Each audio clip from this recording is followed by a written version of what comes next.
What is good, everybody? Welcome back to the channel. This is Real Fan Sports. My name is Zach, here with my partner, Nonpfixion, in the building. What is up, Non? What's up, everybody? Not much, man. How you doing yourself, brother? I'm living, man. I'm living. Ready to see what kind of excitement we have for us today. Free agency tracker is up. It started at 5 p.m. We're 2 minutes in, getting all the website ups to see, who's going to be the first to make a move. Yeah, we'll see. Do you have any predictions? Because I know, right now the ones that I know, DiVincenzo is up on the block. They've had 2 or 3 teams that came looking for him. Herb Jones is a unrestricted or is a restricted free agent, so people are going to be able to throw some money at him and see if the Pels match it. Jackson Hayes for the Pels is a unrestricted free agent, so we got a couple going on. Any big moves you expect today? I'm thinking James Harden's probably going to move. I'm thinking of Damian Lillard. I think that if Lillard was smart, he would realize the draft pretty much sold his fate, because the draft pretty much they drafted his replacement. That's how I feel. They drafted his replacement, and they actually built a young team because they had a good quality core before, like last season. And I think him being there kind of throws it off, even as a veteran, just throws it off because they're trying to build new, and I think it's not his place anymore. They definitely already came out and said he re-signed an extension, but it was just a friendly extension to trade him away. So that's basically what's going to happen with that. Let's see, Michael in the building. Michael, I saw your comment the other day. You had got a new channel. Well, appreciate you for coming back over. Welcome. Good, Mike. Jerry said, "Hey fellas, enjoyed your Thursday night with Hoodie Jude and Dolph." Oh man, I had a great time, Jerry. It was good talking to you as always, brother. Hope everybody's doing good tonight so far. And also let us know in the chat if Non's voice is sounding okay. For whatever reason on my end, he sounds robotic, but I think it might just be my headphones or something. So let us know in the comments if he sounds good or not. If he sounds a little robotic, let me know so I can try and fix that. Here, let me see. I'm gonna just check myself for the second one. I'm listening to through my phone. I'll mute myself for a second. All right, that works. For whatever reason on my end, he sounds robotic, but I think it might just be my headphones or something. So let us know in the comments if he sounds good or not. All right, trying to see here. We found the best website. Twitter was the best website for me to use during the NFL free agency, but I'm not seeing any updates yet, and I feel like there should have been at least a couple. We're 5 minutes in, and I know there's been some talk prior to this 5 p.m. slot. There was so much news coming out yesterday. Let's see if we can find anything else. Right now it sounds okay. All right, cool. It's just me then. I don't know why. I'll figure that out later. It could be the banana if that's what's open, if it's open. It might be that. And it could be something just a button you can press and probably eliminates whatever it is. So let's see. Let's go ahead and I just pulled up the free agent tracker here on NBA.com, and let's go across and we'll look at some big names, and as we're waiting for the big announcements to come through.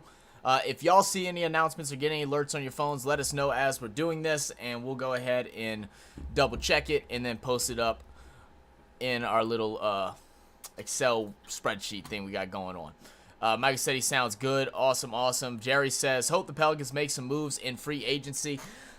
I hope so too, man. I just don't know what we can do. I mean, the fact that we have Jackson Hayes as a unrestricted free agent, a lot of people think that we might just go ahead and bring him back if he doesn't get any offers that make sense to us. But within our budget, I mean, I've seen like Plumlee as an option, but like it's just another slow white center that I just don't feel like meshes with the young core that we have that really should be moving up and down the court quickly, but can't because we're held down by slow bigs. I wish. Oh, so he did. So he is staying. I figured he was. Staying, and the $100 million actually makes sense because that's actually technically, quote unquote, a little bit less than what he was going to get, especially because they stretched it out over 4 years. His 3-year deal would actually have been higher. So that makes sense. That's also gives space for Clay. So that's you want to go double check that, make sure that's accurate before I put it up on the thing.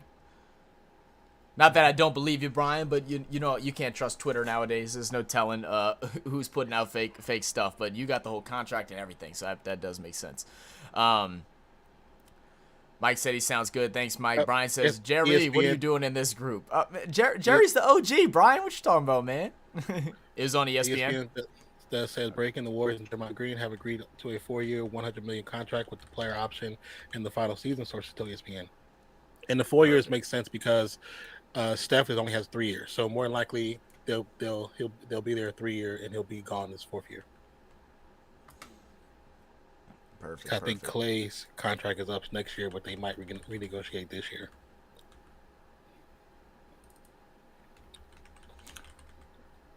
All right, you said 4 year. Is it 100 mil guaranteed? Do we know the guarantee yet? No, it's 100 million. All right. 100 milli. How nice would it be to know you're gonna make 100 mil in 4 years? My goodness. Yeah, that'd be wonderful. If you told me I was gonna make 1 mil in 4 years, I'd be extremely happy.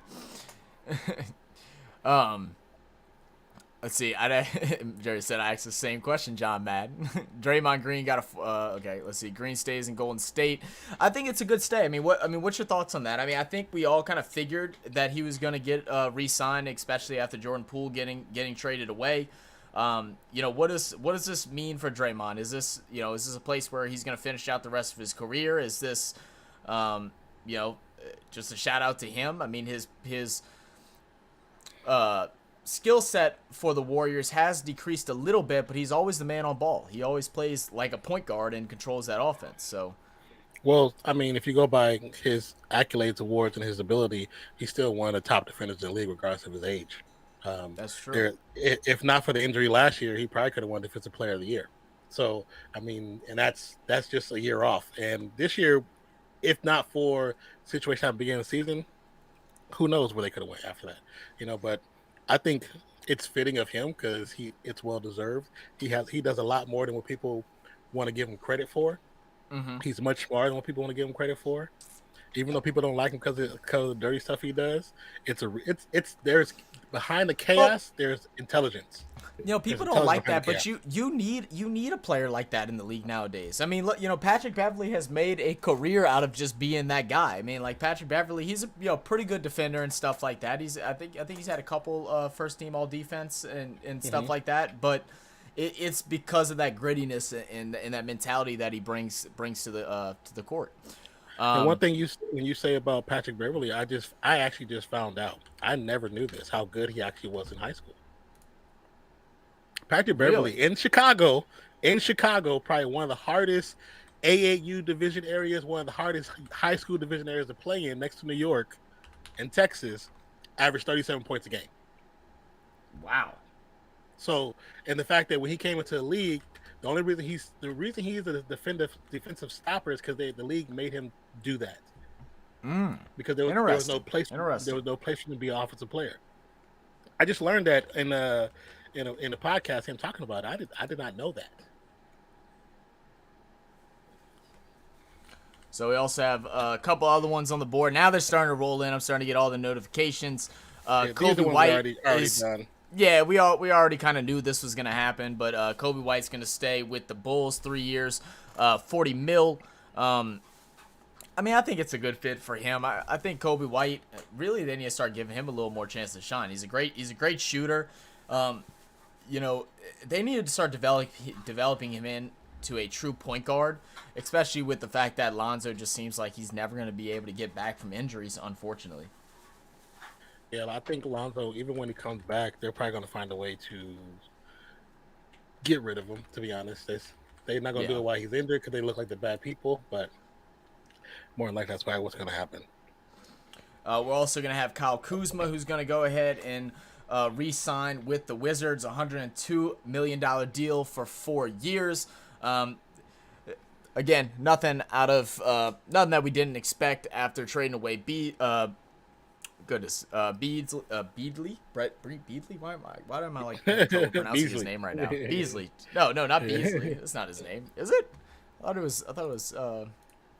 Oh, you talking about The one that got in traded to the Phoenix? Suns. Yeah. I'm still curious. Usually when players sign into those big options, it's usually to help the team do a sign and trade. Beal, Bradley Beal. I don't know what I was thinking of. Beal, thank you. I'm still wondering if that's what's going to happen with James Harden. Really?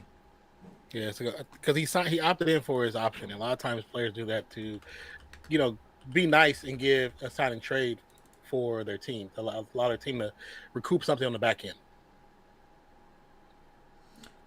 So let's see. We have Drew Eubanks, who's going to go ahead and sign a 2-year deal with Phoenix. Phoenix is desperately trying to rebuild up that bench of theirs after trading everything away for Kevin Durant. And on top of that, there's news that Kyrie Irving is looking to go have a meeting with Phoenix and hopefully try and get something done with them. Kyrie Irving today is meeting with Phoenix and Dallas. Phoenix and Dallas? Yep. Brian says, can I ask you guys a question? Do you think Seth Curry brother will play with him this year or two-year contract? Well, I know that they were looking at him, but I think once they got the CP3 trade, I don't know if that went out the window. And they also did they have a rookie point guard too that they actually picked up the option on. So now he's a restricted free agent, and that his numbers to match is really cheap, so they're willing to keep him. And he's actually really good. He's just young, so I don't know if that's going to even be an option anymore. Because right now the option for the Warriors is a big. That's what they're looking for, is a big. Mm-hmm. And so Plumlee, JaVale McGee, and a few others are people that they're looking at. Mm-hmm. Let's see. Big Ron in the building said Big Ronnie D is in the house. What up, Ron? What up, Ron? So what up, brother Nod and Zaggy? Of course it is. Ron likes to keep it fresh for the ladies. Brian said, I see Jerry everywhere on New Orleans Saints group. I just miss the world. I like the guy. I'm waiting for him to make his own podcast. Oh, Jerry, man, Jerry been needing to do it, but he's a full-time mod for like every single channel. If there's anything that has to do with Saints or Pelicans, you can guarantee it doesn't matter if there's 7 going on at one time. Jerry is there. Love Jerry, man. Zach Patel said Twitter is going crazy. Yep, they're all rolling in now. All the alerts are rolling in for me. Zach, what's good with you, brother? What question did you answer? You answered Brian's question, right? Or you answered? Yes. Yeah, okay. He asked another question. So he goes, what do you think the Philadelphia 76ers are going to do, and what do you think the New Orleans Pelicans are going to do today or tomorrow, in your honest opinion, sir? I mean, as far as 76ers go, I don't know what they're going to work out for a trade for Harden. I think, a lot of people thought Harden would go over to Houston, which honestly I think would make a lot of sense for him to go there. I have seen, I think the Clippers were looking into him. And that would probably be the most friendly trade for them, would be to send him to the Clippers. Clippers have a lot of depth on their bench and some guys that they could come in, they could get to adapt to their program. But the rumor trade for PG. For PG. Okay, that's interesting. That's interesting. But do you feel like it, and in chat, do y'all feel like it, that the process in the 76ers needs to get blown up and they need to create a new little sanctum there? So much hope last year, so much hope, in many previous years, but last year especially, and to go out the way they did, where we just saw a lot of lack of effort from the team, was kind of heart-wrenching if you're a Philly fan. I would say that the process, the coach is gone, so the process is no more. That's no more. And they were this close to being in a championship situation. They fell apart because they don't have proper leadership. They aren't leaders themselves. You can't look at Harden, you can't look at Embiid. They're just not leaders, unfortunately. So in that situation, it's a quasi rebuilding. It's just not rebuilding from the ground up because they have a lot of pieces. Mm-hmm, mm-hmm. I mean, they're not going to get rid of Embiid, but I think Harden may be on his way out. Tyrese Maxey will be the he's number definitely 2 on his now. way out. Yeah, and as it should be. I mean, Maxey was the only one that put in, I felt like, actual effort, regardless if they were winning or losing. As soon as they went down, it felt like Embiid got out of it. If he missed 2 shots in a row, he was checked out. But Maxey, he grinded. There was a couple games where he almost single-handedly brought him back into it, and then all of a sudden they'd wake back up, but then they take the ball away from him, and they should have just kept rolling with him. Yeah, there's a couple games he was sitting on 30 and 40, and they just stopped. They put him on the bench. Like, what are you doing? Like, what? You took the hot hand off the bench. He's the youngest one. He could probably run the entire game and not be tired. All right, and we also got I expected the Suns to be active in free agency. They haven't gone after anyone super big. Eubanks, okay, but Bates Diop and Damian Lee, they're gonna keep Damian Lee there. No huge moves, but I expect them to be active during this initial first day. Interesting. It says, from what I'm seeing, is that they're planning to rescind their qualifying offer on center Jock Landale for the Suns. And if you actually pay attention to Suns basketball, there's plenty of games where Landale outplayed Aiden. Mm-hmm. So the fact that they're rescinding that offer is kind of interesting. I don't understand where that's coming from. So so they're like trying to get rid of Landale? They're just not making him restricted. He's going to be unrestricted now. Unrestricted. That's interesting. I mean, the thing, I think Aiden's a great ball player, but they don't seem happy with him there, and Landale. They've never been happy with him. Right. They've never been happy with him there. But Monty Williams is gone, correct? So they have a new coach there, so maybe that can also change the dynamic that they have with the new head coach. So that'll be interesting. I mean, the fact that they're trying to bolster up their team by getting Kyrie now, and then it's like it's one of those things where, like, KD, come on, like, seriously, how many stars do you really need to win a title? like how many? How many do you need? All of them, Non. All of them. What do you mean? All of them. We're gonna see like something like in a weird chain of events. LeBron James is now signing with the Phoenix Suns. I'll be like, oh my god, just go ahead and give them the title so they can say they won together and let's get it over with. And let's move on, right? Can we get away? Let's pretend like this season never happened, like the bubble. That's interesting though with the Landale one. Because he played him. He played almost more in the playoffs than he did the regular season. So I'm like, that's it. Do you make him unrestricted? Yeah, it don't make a whole lot of sense. Roger said 2887 subs. The last time I've been here, you had around 2350. Great work, guys. Appreciate you, Ron. We got a bunch of videos up recently. They've been kind of popping off a little bit, and also thank y'all for tuning in, man. Y'all don't show up, nobody finds our channel, so appreciate y'all. Man, real talk. So go ahead and hit that like button. That like translates a lot across the YouTube algorithm. Ron says, they called me Rocket Man, so I had to switch my picture. Oh, God. I can dig it. Jerry said maybe also, Brian should do his own podcast. Look, Brian and Jerry combined, the super team. Watch out now. James Harden should more like James Softon, So they said D'Angelo Russell's trending toward re-signing, which is actually surprising. This is actually the first big break one here. Okay, what you see? A guy we loved in the NBA Finals this year. Did a little bit of everything. One of the Don't two. Tell me going to the Lakers. No, he's not going to the Lakers. He's actually going to. He got his championship and he went to go chase his bag. I think that's what's happening here. He's going to be now playing for the Indiana Pacers. Oh Lord, what are you doing? Right, what are you ruining his career is what he's doing. But so you don't want the possible back-to-back rings? He's signing a 2-year, $45 million, a cool $45 million. He's going to get the bag, and then he's going to try and get himself back into with a contending team. It's what my guess, signing only a 2-year deal. But the thing is, the NBA is just like the NFL. Like it's what you've done for me lately. You might get that bag with this crappier team, but if you don't produce because they're so poor, what are you going to do now? What are you going to do after this? But that's what the new CBA did. The new CBA, it not only screwed the Warriors, which if you don't know how to read between the lines, the new CBA was to screw the Warriors. That's exactly what it's for. So they wouldn't spend money over luxury tax. We were 2 times, 3 times over luxury tax and still paying for everybody to be there. So it really was to screw them.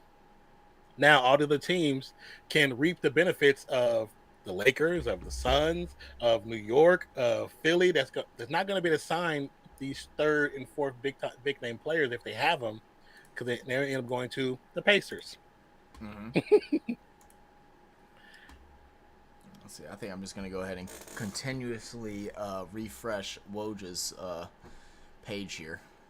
Yeah, I guess I was just trying to look around and see. Oh, what's this say? I'm trying to see if it's gonna put up his. So Lakers expected to offer Austin Reeves 4-year, $25 million, or $52 million. Really, I'm kind of surprised on that, because a lot of people were thinking he could get like 100 mil, like a 4 or 5 year contract, which I thought was a little absurd. But with the way he performed though in the playoffs, I can see somebody being that ignorant. I can see somebody being that ignorant. Yeah. Ron German said, "You got all those hot beach mamacitas from Australia now as subscribers." Yeah, mate. Stupid, Ooh. Oh, one second, guys. I'm gonna turn on my other fans. Get a little toasty up in here.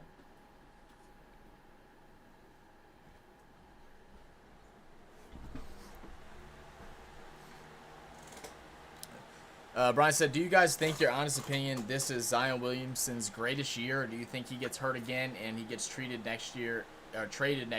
In your honest opinion?" I mean, as a hopeful person, I hope he comes out and has a great year. The thing is, what's his contract right now? I can look it up. I'm not sure. I mean, as somebody who's been watching Zion since he was in high school, I want to see him succeed. Like I've watched him in high school. I watched him play, so I like the kid. I would love to see him succeed and be great. I mean, if the Pelicans is not the home for him, then it's not the home for him. As long as he finds a place to be happy and be successful, get his bag.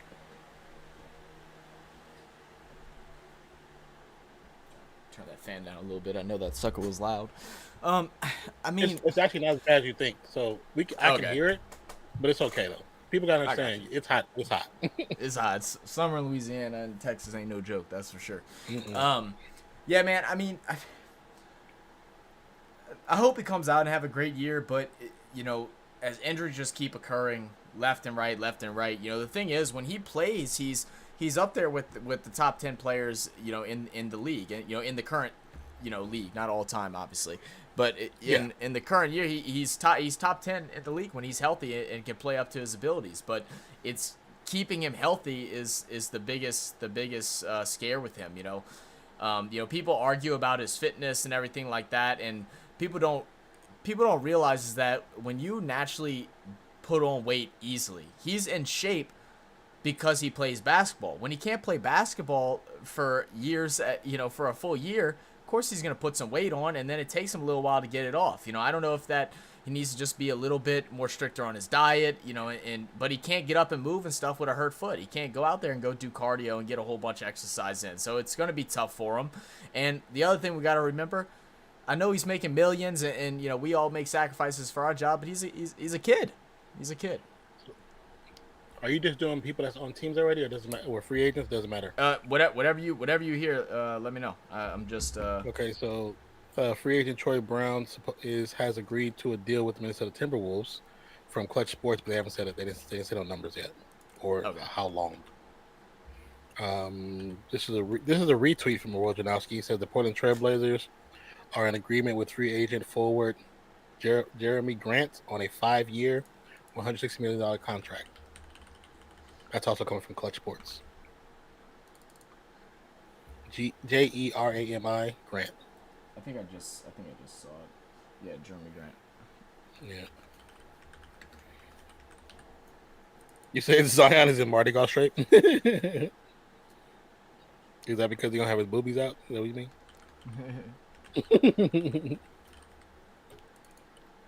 That's pretty. It's hot here in Mississippi.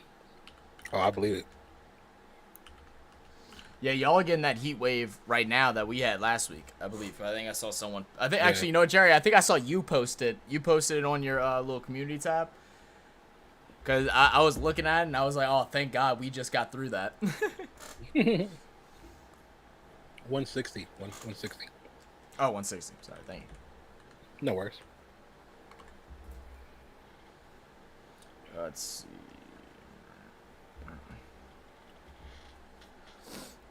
Sun's out, buns out. Facts.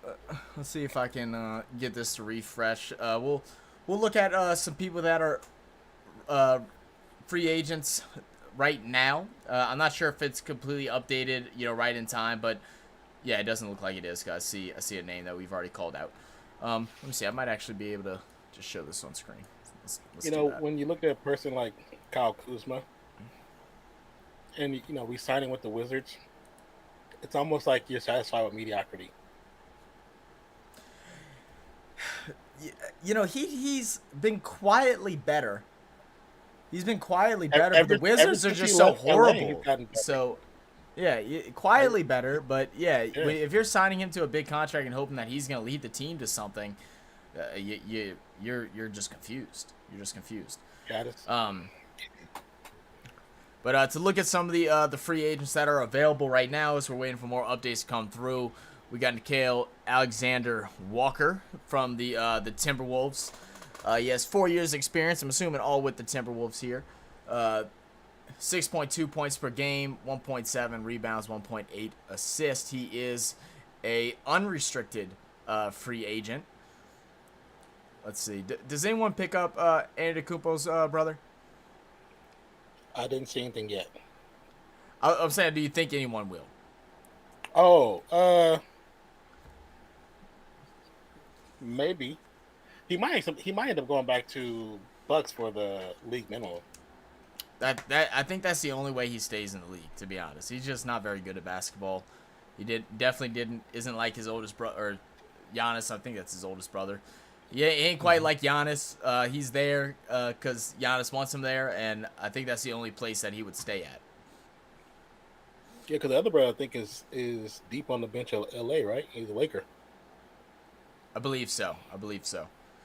Let's see some other names. We got Mo Bamba again in free agency. He do you think, because I've been seeing all the comparisons, do you think Wemby and Mo Bamba are going to be like the same thing? Like so much hype, but then nothing happens, or teams just don't know how to design for him? Because I think Mo Bamba's had some moments that he's been good, but then they just won't play him again for like a month. Mo Bamba looks like a buff guy at the gym that plays basketball just because it's like for his heart. He's not good at it. He just plays it because it keeps his heart pumping. Mo Bamba does not. He looks uncoordinated to me when I watch him play. Oh no, I can agree with that.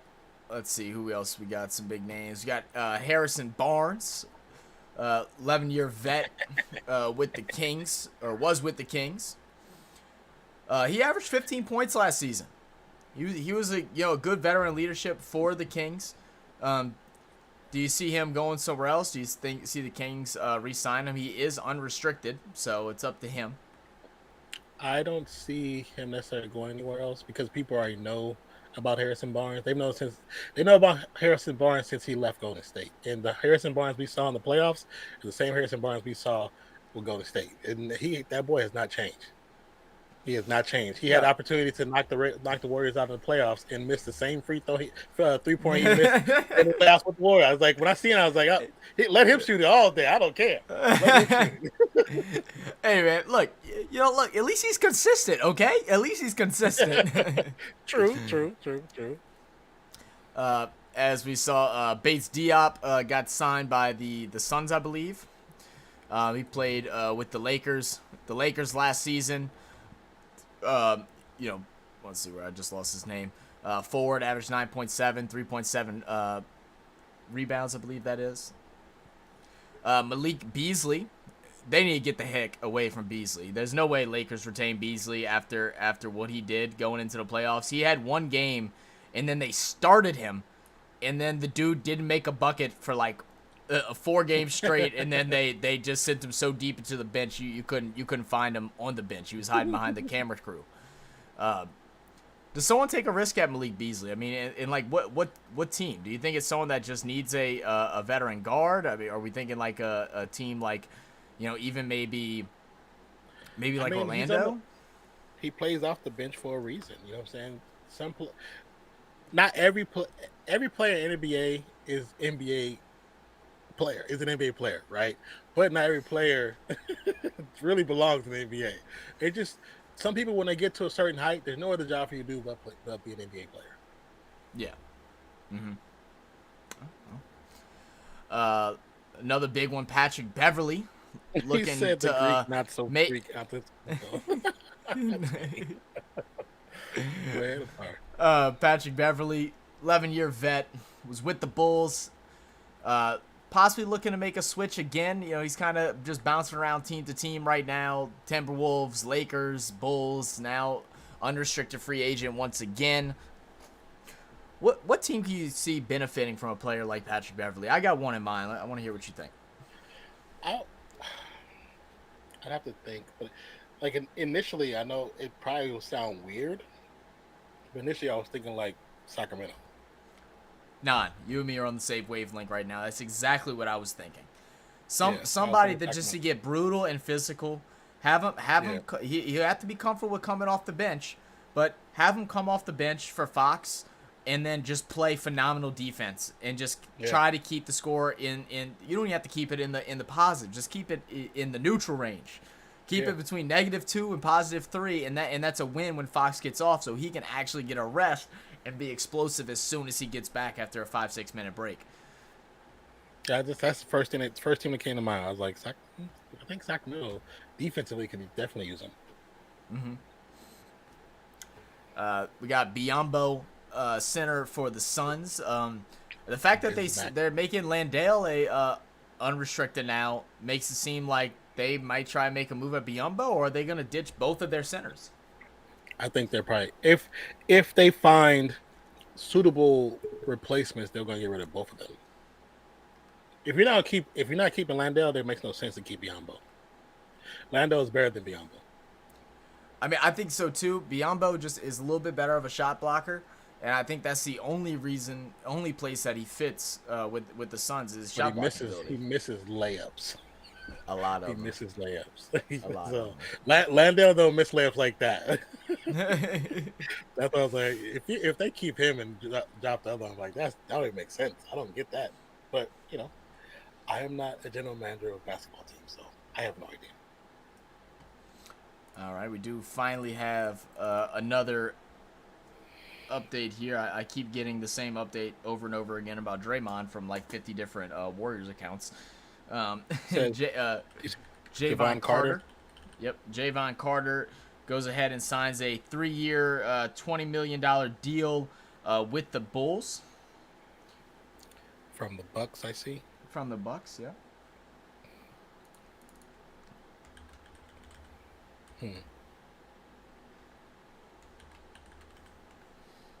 What's that? 2-year, 20 mil? Yes, 3-year, 20 million. Oh, 3-year, 20 mil. All right.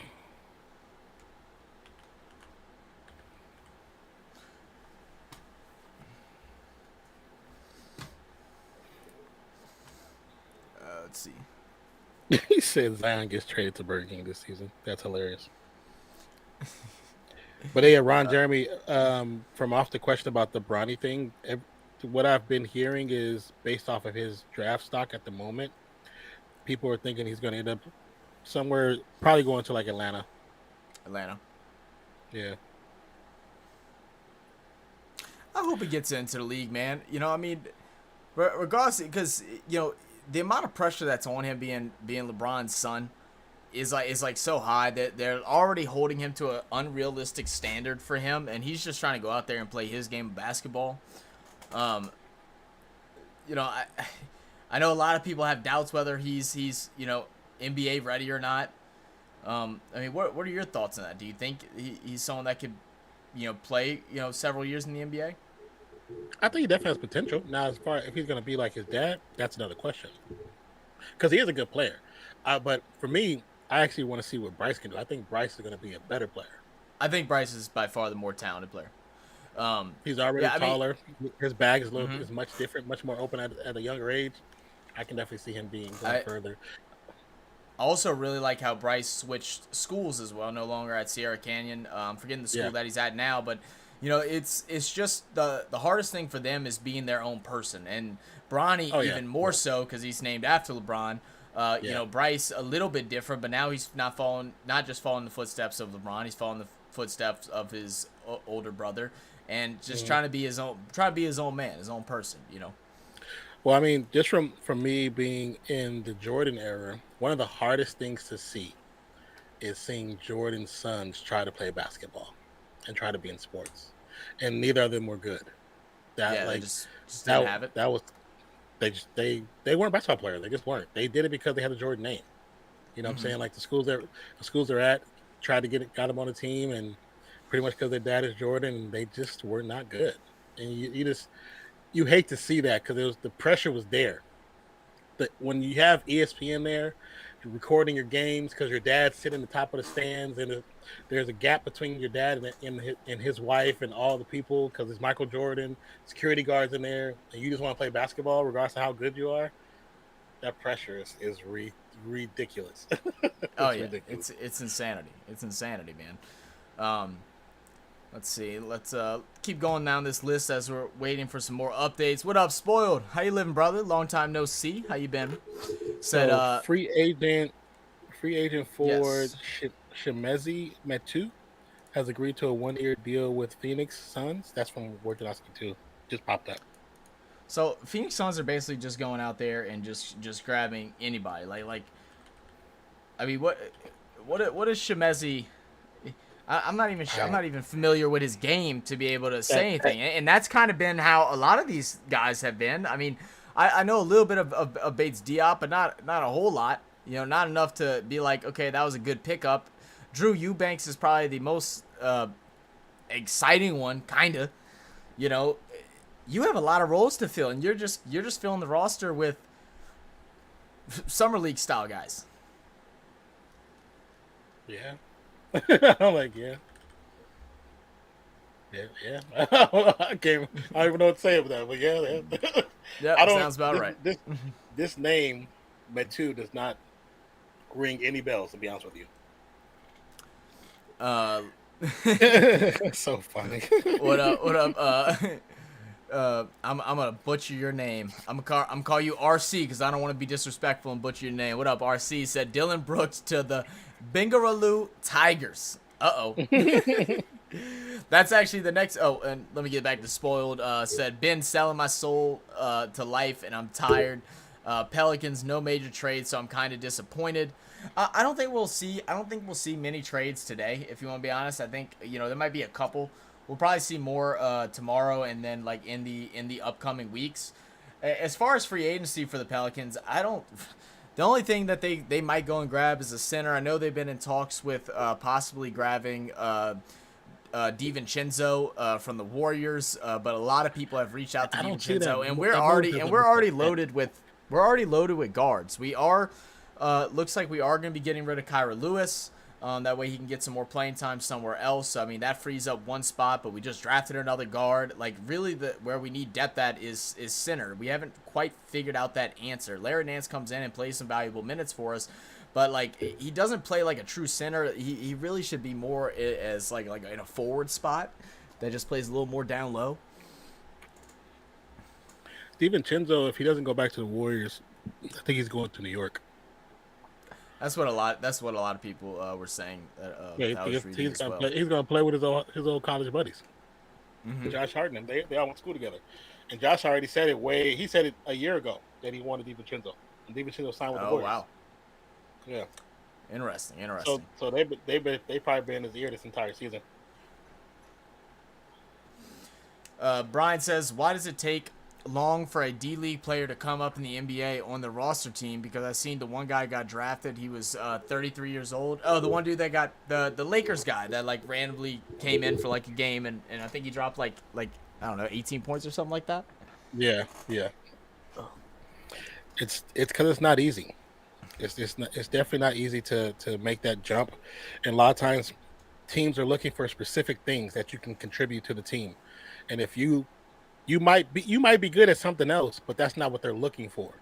Mm-hmm. So that's why you don't make it up there. Like what we said, I don't know if you came in when I was talking about Patrick Beverley. Patrick Beverley in high school Pryor was an All-American. He averaged 37 points a game. Still was a defensive stopper. But as we see him in the league, all we see him as a defense. No one even knew he played offense. You know what I'm saying? That's how unrecognizable those stats sound. But to the average 37 in Chicago, come on, man. In high school, you're playing against LeBron's in high school in Chicago. Yeah, yeah, right. I mean, because that's before what's the dang name, the basketball travel teams everybody's doing now too. That's before AAU, all of that. AAU. Yeah, that's before AAU like blew the hell up. Yeah. You know, and the other thing is, you know, when you look at the NBA, like every player on that team are ballers. They're dropping 50 on anybody. Doesn't matter who they are at a fitness center. But it's not just people from the United States now. Like everybody wants to come and play basketball in America because of how much we pay. So they're not just competing against the U.S. They're playing against the guys up in Europe. You know, China, Australia has been getting a good little funnel of players coming in now. So it's a tough league to make it, man. Yeah, it really is though. Ron says, "I'm the boss of the D League." you are that, Ron. You are that. Yeah. Ron always in character. I love that. Spolt said, but the Suns can trade for prime Bradley Beal for old head Chris Paul. This my emotions talking, by the way. You think Bradley Beal's in his prime? I think Bradley Beal is extremely overrated. I think he's on the downside of his prime. Yeah, I mean, John Wall made him look great because everybody was worried about John Wall. You know, like that's really how it looked. Like he was a great second best player. I don't think he's a great number one. And he's proven that because he doesn't win. They don't win games. And that's why in this trade, even though it's kind of like an ugly trade for the players that got dealt off of Phoenix, it makes sense for Phoenix because they need a third. And Chris Paul, he's a third, but he can't stay healthy enough. He can't play. He has to play limited minutes to be successful throughout the entire season. But you bring in somebody like Beal, you bring in somebody like him, who can score, can get his buckets, but now on a team that's Phoenix, he doesn't have to force it. He doesn't have to force the shots. He doesn't have to force the play. He can be the third because he's a third. He's automatic. He's the third. He's not the one. He's not the two. He's the third. You know? Who's the one, KD or Booker? Booker. It's Booker's team, so he has to be the one.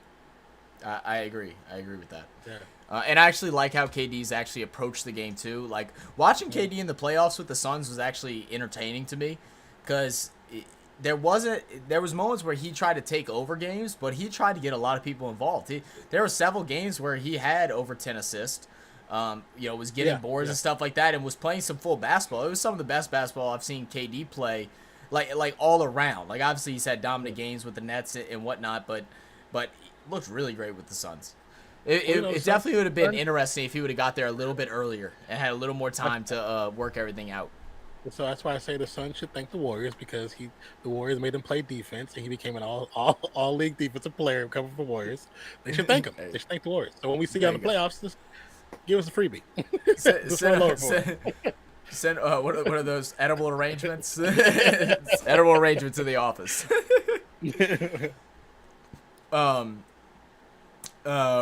RC said, is Big Baller Brand still existing? I have no idea, but RC, he was out in New Zealand not that long ago checking out some rugby league, which was actually pretty funny. I think he watched some rugby league. He checked out some AFL games and things like that. He's still alive and running. The website's still up? The website's still up. Are their shoes still like $300 for two big-ass bees on the logo? I don't want to sign up for your mailing list. Why not? These shoes, the BBB Mirages, they look like bowling shoes, but the design is pretty decent. They are $695. All right, get off that website, bro. Get out before you start getting all kind of advertisement for Big Baller Brand. You might as well clear your history and everything, bro. That's nuts. That's crazy. They have a pair that's called that's $895. I mean, to be honest with you, they're like glorified low top Chucks. Just they think they're like Balenciaga or Gucci or something like that. Is that what they think?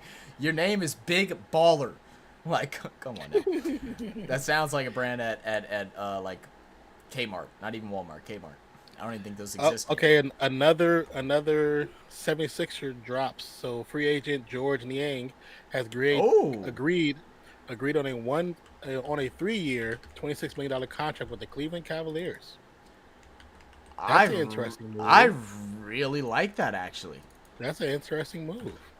Cause he was when we were watching their games during the playoffs. They had one Hmm. game where we were like, "Where has this dude been?"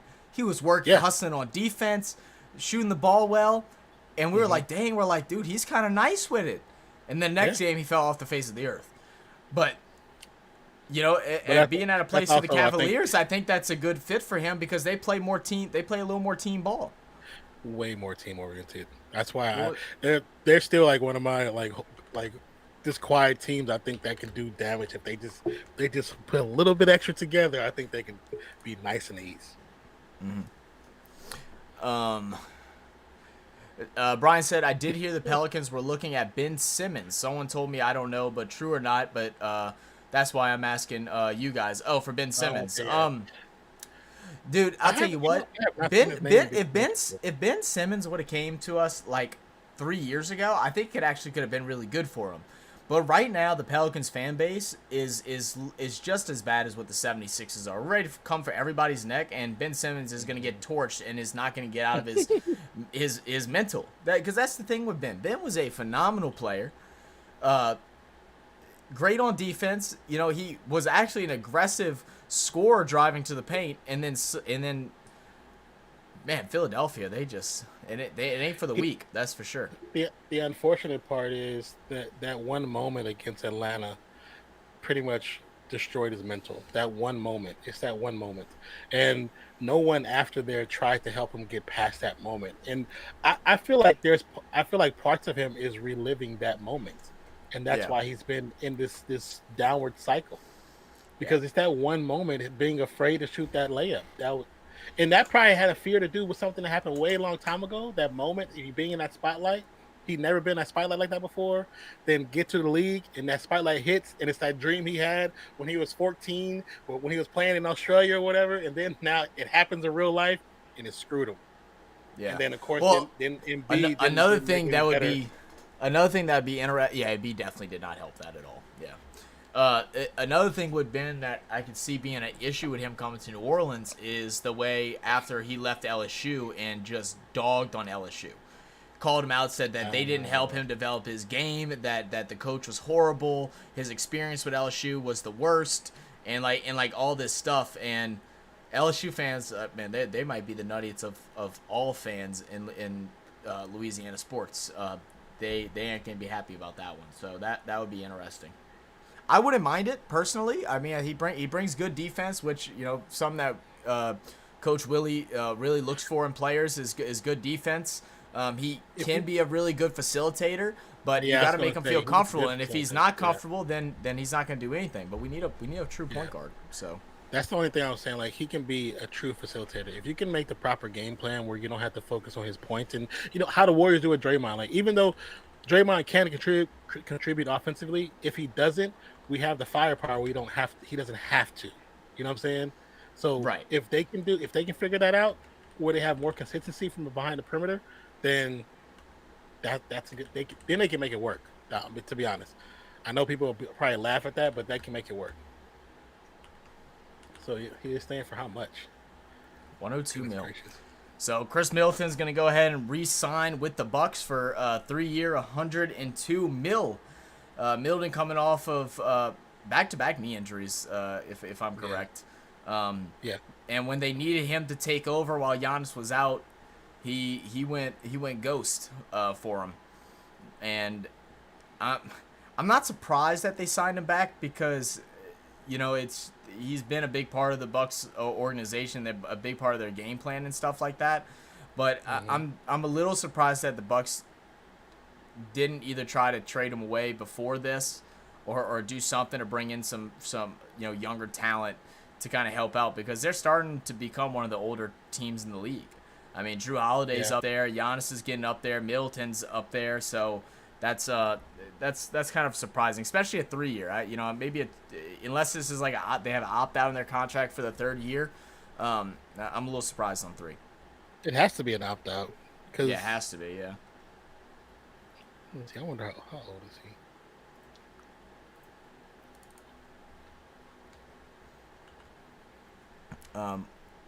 Let's see.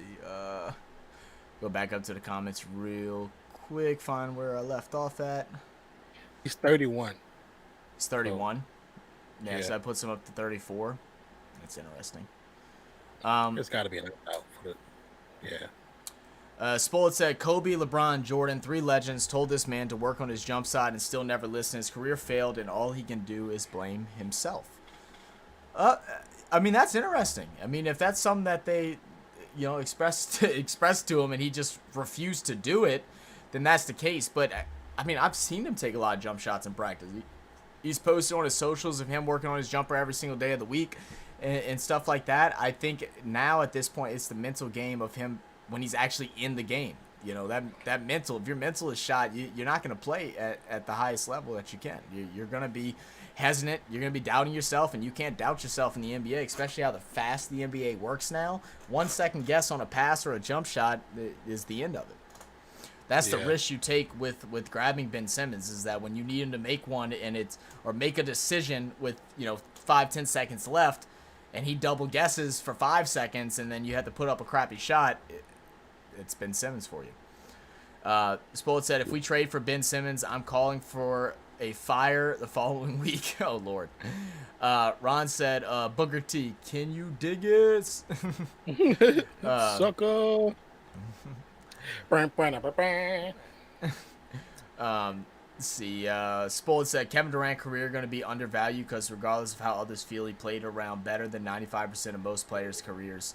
Yeah, I think Kevin Durant is probably one of the more talented basketball players to ever touch the court. But yeah, you're right. He's gonna get. It almost feels like it's whitewashed because of who he's joined up with, and even when he left Golden State and went somewhere, we're like, all right, he's gonna go and try to build it on his own. No, he's like, all right, let me call my buddies. Let's see. Can I get Kyrie? Can I get Harden over here? Can I get this guy over here? Oh yeah, I want this coach because I don't want to actually be coached.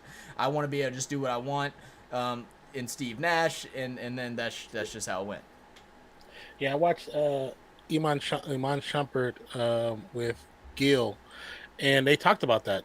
And Iman was saying, he said honestly, I believe KD is just one of those guys. He doesn't care. He doesn't care about all that noise. He just wants to play basketball. And if he plays with higher caliber players and win titles, he doesn't care. He just wants to play basketball and win titles. So that if that's what happens, that's what happens. And I was like, I understand that, but it's like, it's part of your legacy too, Like your legacy. You just don't 40 care years about from it, now. Yeah, your legacy 40 years from now, you'll be like, you had to have other players to win. You had to. Because now, what happens if he never wins another one? He only has the 2. He never wins another one. Say LeBron gets another one, Steph gets another one. You know what I'm saying? And where's by he the fall? end, so. That's the question. If say all 3 of them get another one, right? Yeah. I mean, Steph and LeBron get another one. He doesn't. Mm-hmm. So does that take away from the 2 he got with Steph? Because Steph now has 3 without him. You know what I'm saying? Like, does that take away from that? I'm gonna throw even another wrench in there. What if Kawhi goes and gets another one with the Clippers? Do you now put do you put them above KD? I feel like talent-wise, I don't think so. Kawhi, I mean, obviously he's an all-around better player. He's one of the best defenders in the league and stuff like that when he tries, when he plays. But KD's only gotten his rings with the Warriors. He's only had a chance with the Warriors. Like, it's not even like he's had a chance anywhere else.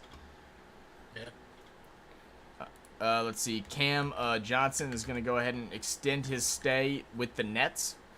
He got traded there last season as part of that KD trade. He's going to go ahead. Also big news coming out. Kyrie Irving is going to agree to a 3-year deal and return to the Mavericks. I was hoping he would go there and not go to the damn Lakers like everybody. The Lakers or Suns like everybody was predicting. Predicting, I was like, yeah. don't. I was like, don't go. Like the information people are saying about the combination between Kyrie and Luka not being on the same page. I was like, everyone's assuming because even at the end of the season when Luka was saying he wasn't having fun, and then they cut out the rest of his conversation when he said it had nothing to do about Kyrie or basketball, it had something to do outside of basketball. I was like, so you cut out that whole part of dialogue and it's left it where people assume he was talking about Kyrie. I was like, good job, news. You terrible at your damn job. Always. Let's see. Ron Jervis said best Star Wars movie. Ron, I watched them all, and I really don't have an opinion on this. Go for it. Said best. I mean, out of the main storyline, I'm either Empire Strikes Back or Return of the Jedi. But out of the other movies that make up the whole, Rogue One is one of my favorites. Rogue One is probably one of the favorites, even though you know what their impending doom is. You know what's going to happen. It's one of my favorites. Best story written, best one shot. I think best selection of actors.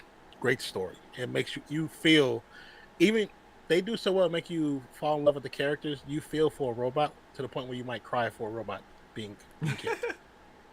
That's how good the writing is. That's kind of wild. But I hear you. Dang it, pressing the wrong button. Let's see. Spoiled said, everybody, I'm gonna test y'all minds. Would y'all rather be broke or be hungry?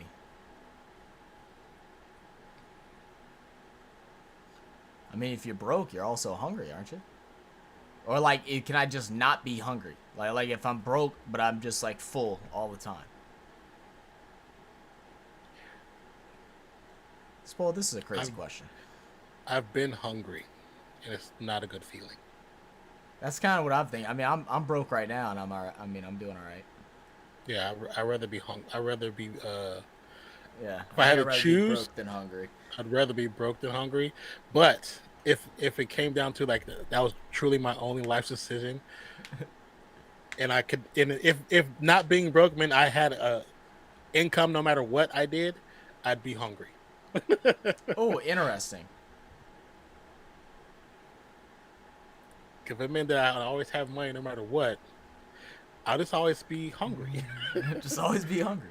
But I mean, does that mean if you're hungry, does that mean you get to still eat? You just never feel full? Because if that's the case, then I definitely would rather be hungry because I still get to just constantly eat pizza and you know all the foods that are great, you know, and never be full from it. Yeah, you know. So now I'm starting to rethink my answer. Spoiled. I'm starting to rethink my answer. I need to know what the details are in this argument. Brian said Kyrie signed 3-year, 120. Yes, thank you, Brian. Thank you. I think you actually posted that before I saw it. Appreciate you, man. Thanks for keeping us up to date. Spoiled said, man, Nonpfixion, you ready for a RDC Roll Kyrie video? Oh, you know it's gonna be one. It's gonna be one. Kyrie, you gotta think. Think, Kyrie. Why would you re-sign there? You not gonna win nothing. That's too funny. Ron said, I cried once watching a movie, 300. Yo, that movie is great. I love that movie. I didn't watch it until like maybe 3 or 4 years ago. Like I watched it like super late because I was getting into that TV show. I think it's called Sparta. It's either called Sparta or Spartan. Yeah.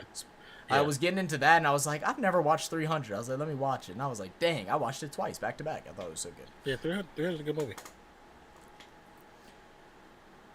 Ron Jeremy said, I've been hungry. Oh yeah, being hungry is just that's what I mean, and it's like not being hungry and not having no way to eat is just a terrible feeling. Yeah, big facts. You can be broke and you can still smile, you can still be happy, you know. But being hungry and not having no way to eat, it makes you look at things totally different. Mm-hmm. That's why probably 90% of crime happens. Oh yeah, people are hungry. Yeah. People are hungry. I mean, there's a lot of people with crime and stuff like that. It's like not all of them are committing crime just to be like, oh, I want to commit crime. It's to put food on the tables. You know, it's survival of the fittest. You know, you do what you do to live. You know. Really service? What is that? Spold said, "You can't eat. You can't eat while being broke." Correct, Zach. A true quick question destroyed. A trick question destroyed. There we go. All right. All right, Spoiled. See, I put on my mental cap for all you that come in here and tell me that I'm stupid. I want a trick question. Let's go, baby. W's. Spoiled said, unless you beg or dumpster dive. I ain't begging or dumpster diving if I ain't got to. I mean, Ron to be said honest, all you gotta do is go to Whole Foods, go to Trader Joe's, go to go behind Dunkin' Donuts, Starbucks. Most of them places they throw the stuff in the bag. It's very easy to get. Whole Foods throw away food that's not even old yet. Trust me, I know. I know. Oh, dude, I used to hate whenever I worked at Sicily's, and we closed at 9, and so it was a pizza buffet place. We closed at 9, and so if someone walked in at 8:59, we had to serve them. It was just our rule. We did, that we weren't a very profitable business, so it wasn't like we could shut the doors early if no one was in. Yeah. If they came in at 8:59, we had to open up. And the problem with that was, since we're a buffet, sometimes we'd ask them like, hey, is there a specific pizza you want? But of course none of them are reasonable. They're like, oh yeah, no, I was thinking about getting like a pepperoni, a supreme, a this, a that. So then we have to make all those pizzas for them to take one slice of each, and then some people would take it home when they could, but a lot of times, man, we throw away like a full trash bag of just freshly cooked food, and none we could do about it. There was nowhere close in La Place to where we could go and bring it to them to have. And there's actually there's laws that's very upsetting that you can't do that, because if they were to get sick from your food and you gave it to them for free, then you can get in trouble for it too.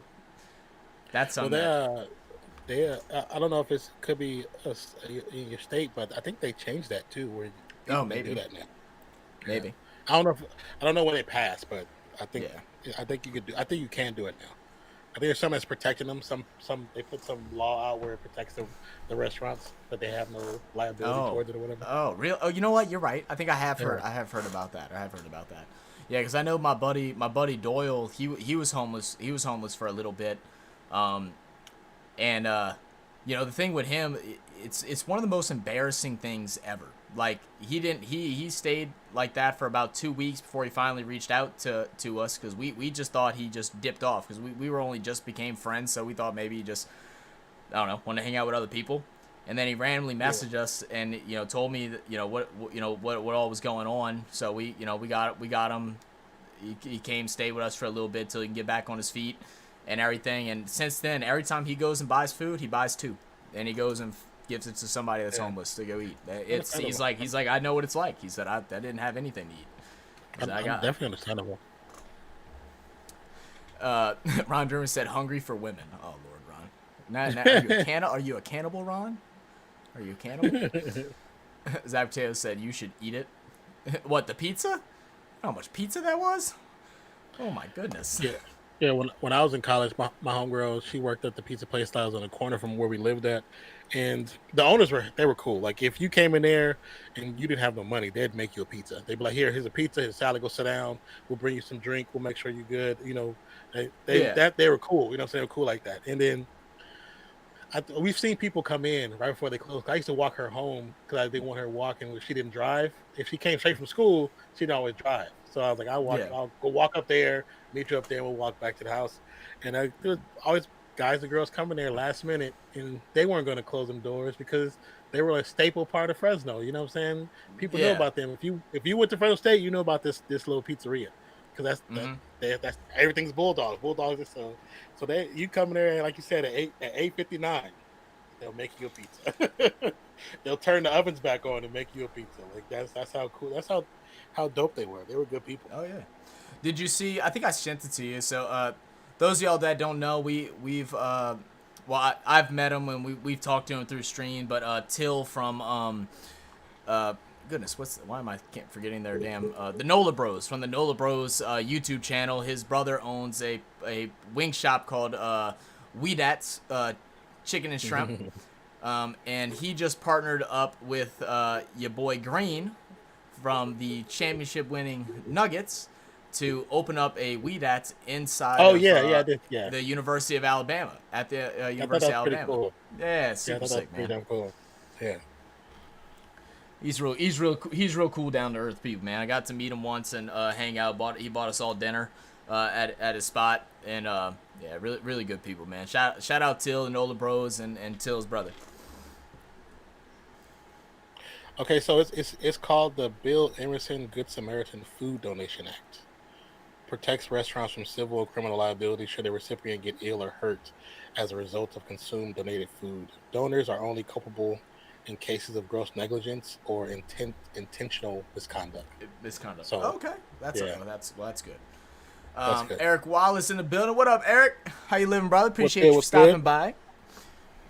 Let's see. No, I haven't got any news yet. Are you seeing anything on your end?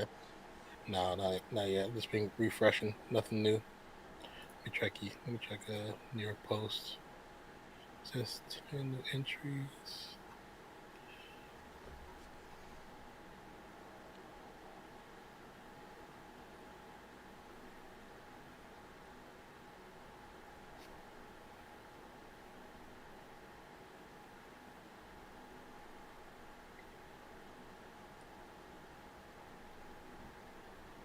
Is it? Wait, this says 4 hours ago, but no, I don't want to support you. I hate that because I have ad blocker. All these news sites be popping up like, can you turn your ad blocker off? No, like, no. Can you just leave me alone?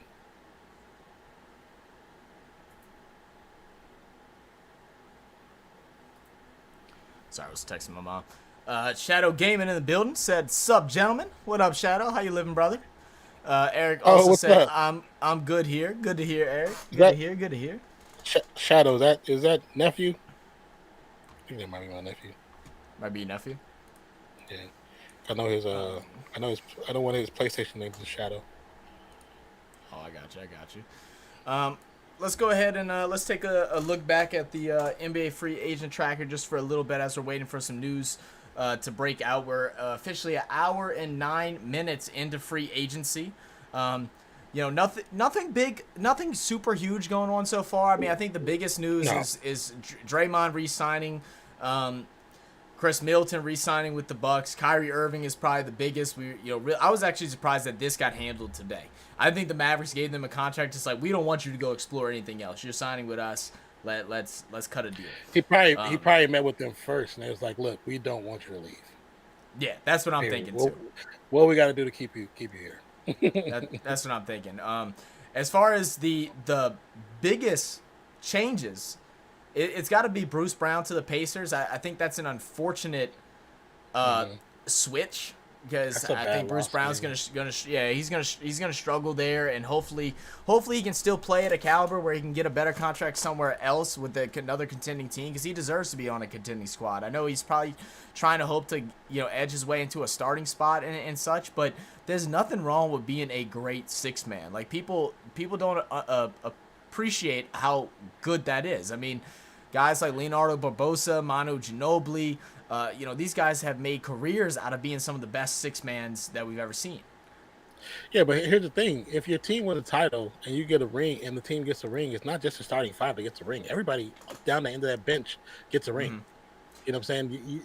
Like what Bruce did in this playoffs was great, was really good. But to I understand the money comes, but I mean, how old is Bruce Brown? He can't be that old where he won't be No, having he's another young, man. No, opportunity. he's You young, I know, not believe. having a.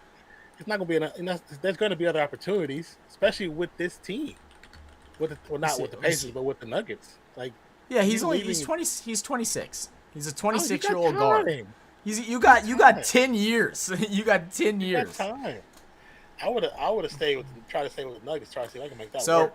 apparently the Nuggets situation is that they didn't have anything to offer really. They said their cap was very limited, and That's new and that's CBA. just yeah, That new and CBA. that's how it worked out. And then the other one that I really like is the George Niang to the Cavs. Yeah. He's a role player. He's definitely not up there as far as the talents of Bruce Brown, but what George Niang can bring is some solid defense. Decent 3-point shooting. Let me look what his stats were. I think he shot like 35% from three, something like that. Let me look. Okay, so we have. You already do one for Trey Jones? Did you type Trey Jones in there? I did not. So let me look at his three. So he shot 40.1% from three last year.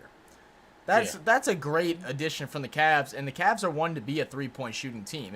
I know you had to know, because Donovan Mitchell's taking more threes with the Cavs than he ever did with the Jazz. So true. I think that's a really great addition. Great addition by them. Who is it now?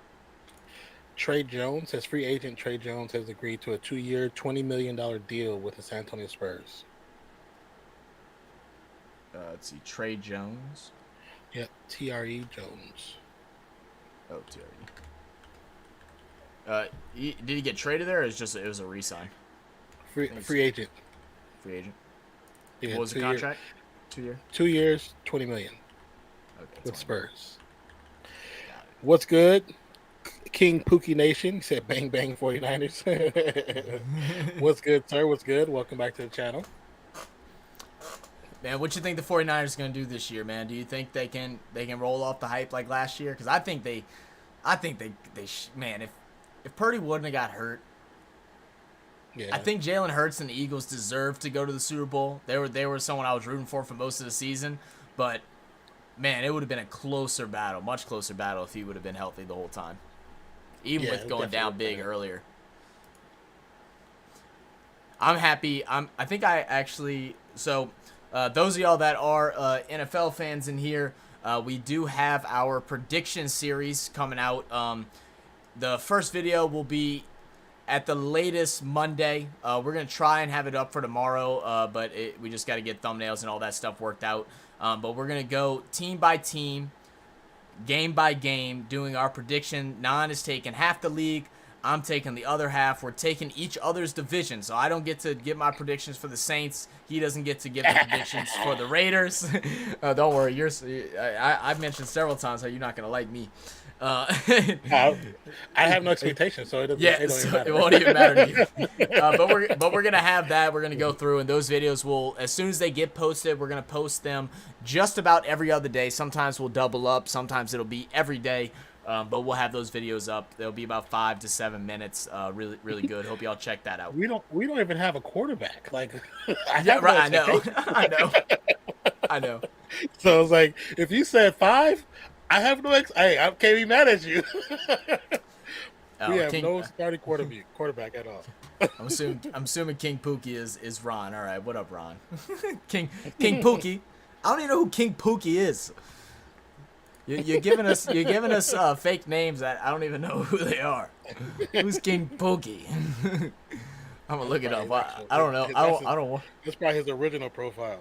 This is actually him. This is his OG. That's him. That's King Pookie. All right. Let's see. I don't see any more news. All right. Let's go ahead and look at some of the NBA free agent tracker. We'll go through this for a couple more seconds. I'm gonna go run and grab something to drink, and then we'll do that. So next up was the one who y'all talked about in the chat, which is Dylan Brooks. I don't think he's gonna go to Taiwan, man. But where do you see him going? Because he's asking for a pretty big contract. He's not getting that contract, but it's rumored him going to Portland. To Portland? Yeah, that's the rumor, man. Maybe that'll settle him down a little bit. Because I mean, they ain't nothing gangsta about Portland. Or not none that I know about, at least. What let's see, what was he asking for? Let's see if I can find it. Governor DeSantis. Oh goodness gracious. He's no, that's May 4th. What was the recent one? As of 4 days Governor ago. Governor DeSantis is in the chat, just letting you know that. Everybody watch him out. Man, we've had Trump in this chat, Governor DeSantis in this chat, Ron Jeremy. Who else? We had somebody else. We had Skip Bayless, Stephen A. in the building. we had We had your boy from Anchorman, Ron. Yeah, Ron Jeremy wasn't. Okay, I thought I was tripping, but Ron Jeremy wasn't here one time. That's funny. That's funny. I love when people do that. That's too funny. But Governor But DeSantis yeah, says, "Good Dylan Brooks. evening, So my you, fellow so you, Americans. Good evening, DeSantis." say what you want to say, not asshole. I ain't got nothing to say to that, dude. How's that crumpling economy over there in Florida? It's going great. Let's see. Who else we got here? Troy Brown got signed.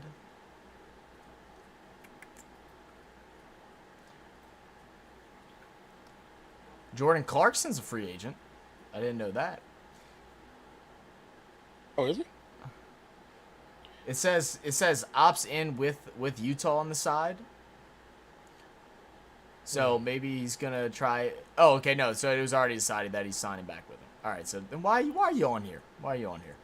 I see somebody posted a list says Austin Reeves, Dylan Brooks, Grant Williams, Fred VanVleet, Brook Lopez, Roy Hachimura, Cam Reddish, Christian Wood, D'Angelo Russell, Russell Westbrook, Mo Bamba, Gabe Vincent, Steven Chinzo, Malik Beasley, and Mason Plumlee are still available free agents. That's the list of the nice big names. I didn't hear Torrey Craig in there, and Torrey Craig is actually an interesting one too. I don't think the Suns can afford to let him go. So let's see. It's funny you say Torrey Craig, and I see him mentioning this tweet. So I guess the Warriors are looking at Brook Lopez and Torrey Craig. Okay. That could be interesting. Torrey Craig is a pretty Okay. decent defender too. I mean, Brook Lopez, he's a vet in the league, but you know what you're gonna get from him. Yeah, and I like him because he don't take. He's not only I think a pretty good defender. He's a great great rebounder because he's damn 7 foot whatever.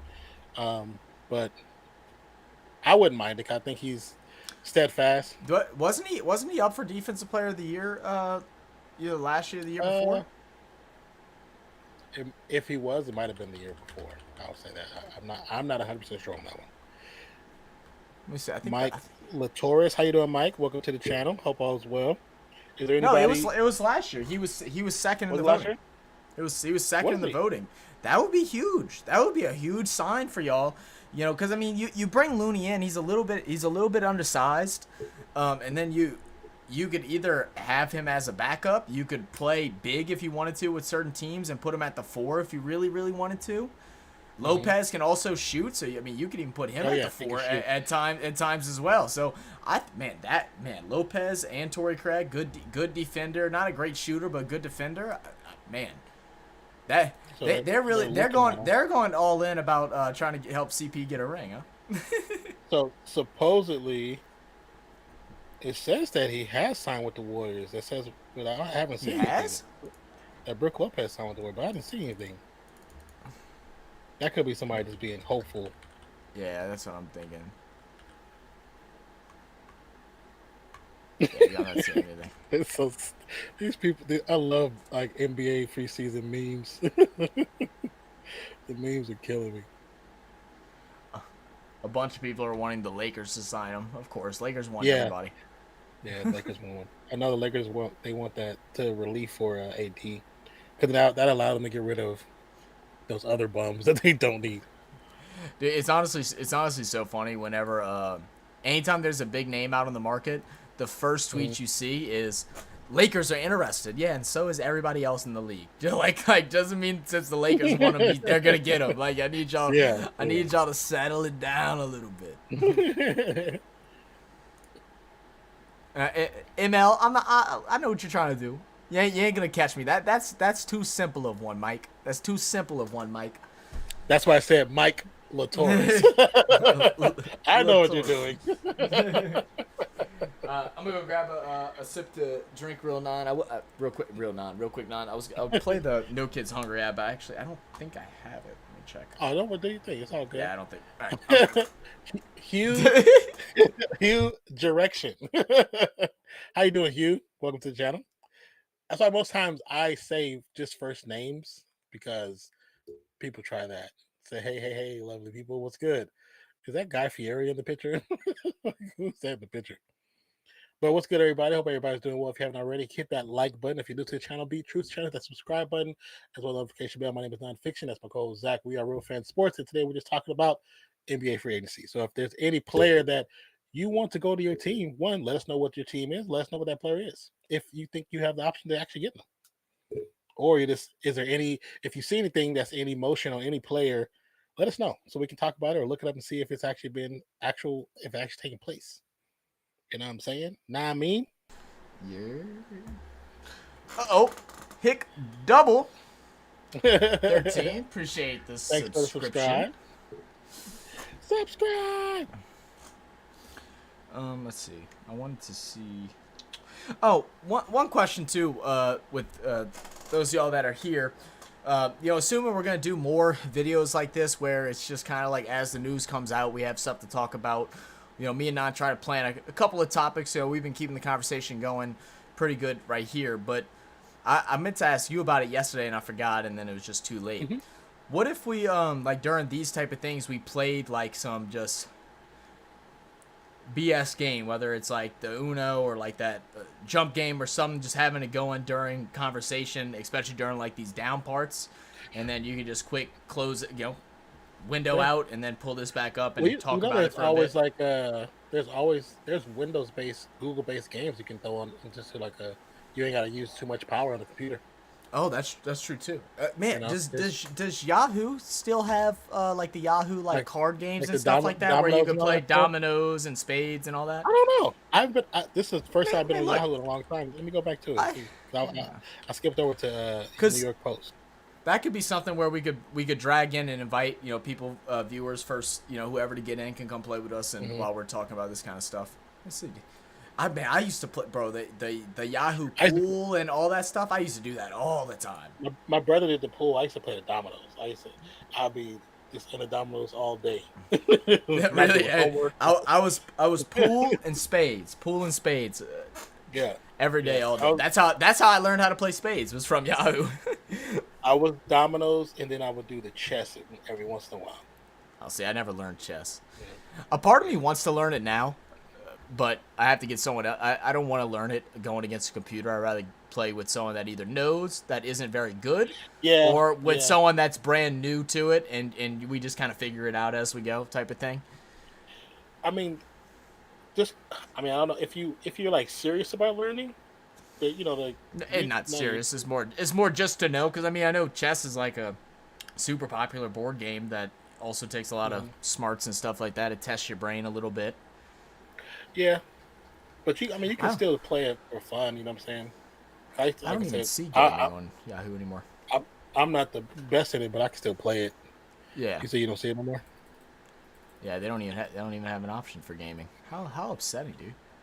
About to just Google Yahoo Games, see if something pops up. Oh, they do. They have a Yahoo. I see a Yahoo Games website. Wait, it just brought me right back to Yahoo. I googled Yahoo. Yeah, I googled Yahoo Games and then it didn't open it up. Oh, now they have other websites that is making it a downloadable thing. You have to download the games. I'm not doing all that. Yeah, the out they box. Just let me play on the Yahoo website. Call it a day. Especially now with Yahoo, how many viruses they get. Right. That's one thing that's never changed. One thing Yahoo's good at, letting you watch stuff for free and leaking your information. How many times has Yahoo had a major information leak of people's emails and financial information? I think since the internet became popular, Yahoo's probably had the most leaks, more than any other browser known to man. That's why I'm still surprised it's still a thing. I'm still surprised. They should have been bankrupt or sued into oblivion by now.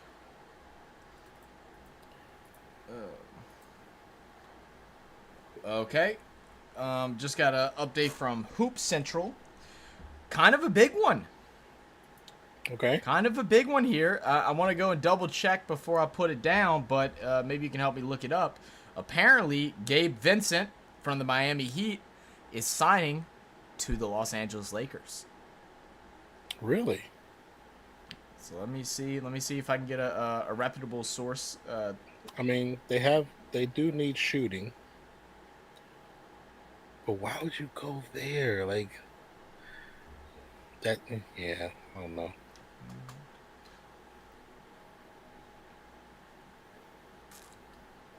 I mean, the thing that's gonna suck for him is that he's coming off a team that plays true team basketball that allowed him to be great, and then going there, and really not knowing what it's gonna look like next year with LeBron.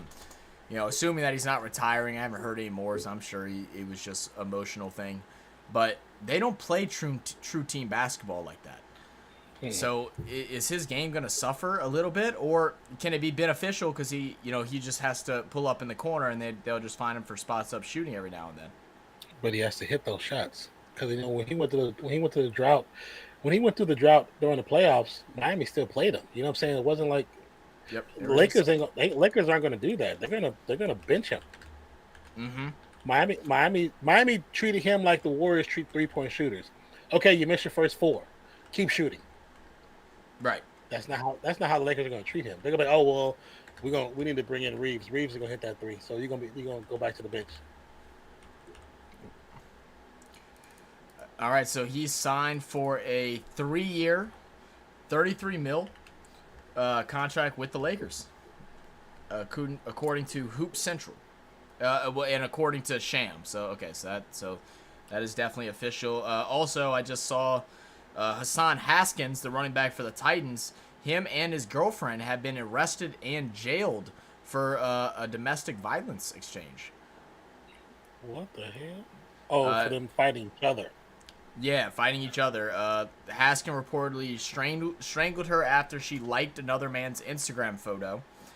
And then he kicked through a door in their home, cocked a handgun, and stated, "I hope you would," as she threatened to slash his tires after ripping a $5,000 chain from his neck. Haskins charged with aggravated assault, and girlfriend is jailed during a second argument over their breakup. So, let me get this correct. She liked another guy's post. Yep, and his masculinity wasn't showing. And he went crazy because she liked the post. Mm-hmm. Yeah. If this wasn't a YouTube channel where we're trying to actually make something out of it, I would say something. And that would be so disrespectful. But it's like, check your nuts. Like, really? Yeah. You that insecure? Right. Come on, man. His manhood got hurt, man. His manhood got hurt from a light. You are an NFL player.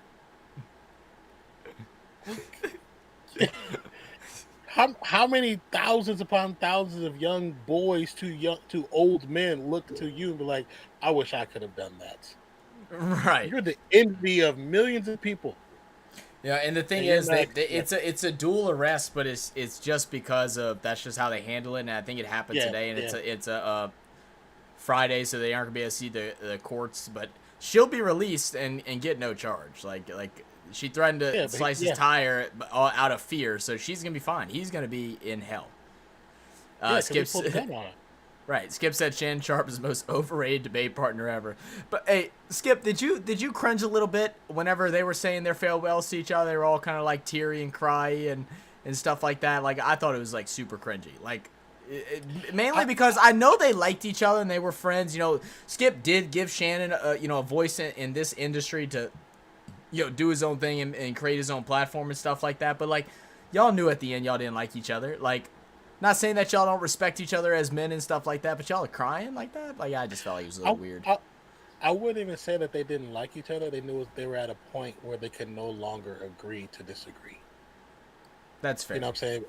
I think that's where they got to, because just those that last 6 months of that show, where all the highlights that were coming up, the highlights were coming not because they were great takes, they were coming because of how hard these two bulls were ramming heads against each other, of how negative you could tell the vibe was in the conversation, And I think when I looked at the footage of Shannon saying his goodbyes, I think it was, one, very smart the way he did it.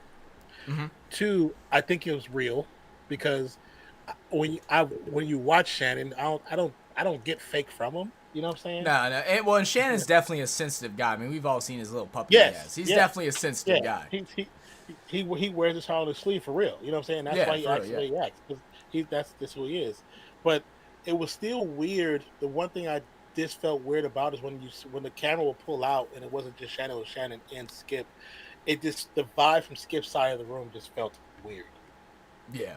And it Yeah, I could hear have you. just be me the way I was looking at it, because people were Well, walking. I don't know if you seen the video afterwards, because somebody was yeah. recording on their phone, and so when it's footage after he says his piece, there's all people coming up and hugging him, and Skip's kind of just sitting there, and Yeah. I'm like, Skip does not realize Yeah, how much he messed up. yeah, yeah. I mean, Skip's had a show on ESPN for so long, and not saying that he doesn't do good work. I mean, he drives narratives and stuff like that, but he's been in this business for a long time. It is what it is.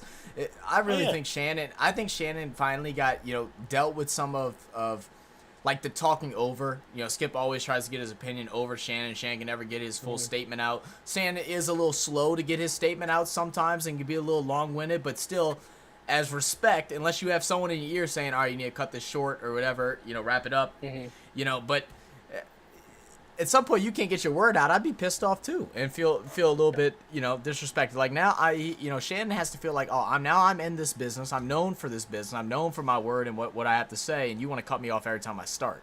And that's why it just couldn't work anymore. Cause Skip needs a new guy that doesn't mind being pushed around a little bit so he can be the top dog, because he doesn't want to be anything less. If he would just take himself a little humble pie, he'd be all right. I mean, you talk about some of the greatest ESPN employees and stuff like that. Stuart Scott, Scott Van Pelt, like all these guys, they're well respected because of how they allow other people to speak and how they speak from a humble point of view. Oh yeah, very true, very very true. Oh, that actually also reminds me. Skip, I see you running your mouth over here. Let me see what you said. Said men acting like girls in puberty. Okay. Said in my youth, men had balls. I still remember watching the late great Abraham Lincoln live in Washington. Are you Skip Bayless or are you LeBron James now, Skip? We got an update on the free agency. Joe Ingles has Oh. agreed to a 2-year, $22 million contract with the Orlando Magic. Interesting. The Bucks are He not came going from back to the playoffs. Yeah, that's what I was just about to say. All right. What's the contract for? 2 years, $22 million with the Magic. 22 mil. Interesting. I mean, I don't mind them going away from getting rid of some older players and stuff like that, but where's your where? Yeah, these are key players, and you haven't made a move yet. You haven't made a move yet. You've lost like 2 or 3 players already. You haven't picked up a single one. Like, come on. Yeah, you just re-signed. You just re-signed Middleton. Let's see. Shannon would be on welfare checks without me. Yeah, okay. Skip, you play this part really good. Skip plays this role so well. He's gonna get us angry at your comments. I gotta remember you're trolling. I would never cry on live TV. You did, Shannon. Or Skip, you did. Shannon reminds me of a black Baptist preacher. Shannon probably would be a damn good preacher, bro. I ain't gonna lie. You might be right about that.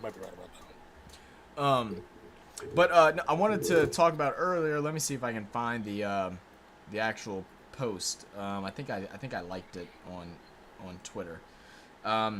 So ESPN is going through a big layoff right now. They're laying off. I think I saw it earlier. I didn't like this one, but so I may be wrong. So don't take my complete word on it. But I think they were laying off about 100 employees. And so far, 5 of them are some pretty big names. One being Jeff Van Gundy. That one, I'm not really mad about that. I'm surprised they did it, but I didn't like him anyway. So like, I'm not mad. I felt like he overstayed his dues. But I mean, this is a guy that's worked for the company for 16 years now, being laid off. Interesting.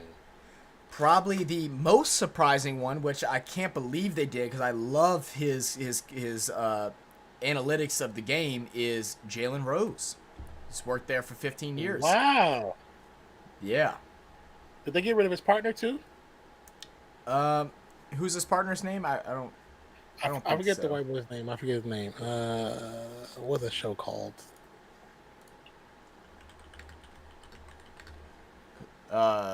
Max Kellerman? Chris Webber? No. Maybe that show is maybe. Oh, let me see. Hold on. It's a trio. I know what show you're talking about too, but I can't think of the name. Let me see what shows he does.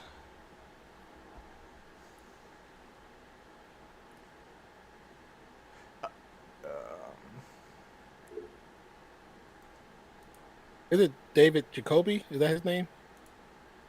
I think you might be. Because they had. I think you might be right. Jalen and Jacoby was the show. Yes. I don't know. Yeah. Yeah, because that was years ago, though. But they were still doing stuff together, though, recently. Yeah. I don't see anything about him this year. Maybe last year. I feel like I've seen his name last year, so I don't think so. That's interesting. They got rid of Rose, though. That's very interesting. But it doesn't end there. They got rid of LaFonso Ellis. I'm not really too familiar with him. He's been there for 14 years though, but I can't put a face to his name. Let me see if I can look it up. It's LaPhonso Ellis. Oh yeah, I know who he is. Damn, oh, him too. Damn, yeah. Okay. Wait. Is this? It says ESPN's next layoffs include. Wait. I don't know who you're going to... I don't want to ruin what you're about to say. Yeah, the next two is Max Kellerman and Keyshawn Johnson. That's the big five that they've gotten rid of. Wow. That's huge. That's some big firings, man. That's some big firings. But it's like that's like the most watched shows you have are with those guys involved. It makes me wonder if they're gonna. Has Shannon signed a deal with ESPN yet to have his own show? He does. Maybe they're making room. I forget who it's with. Maybe that's what they're doing, is making room for that. But man, like,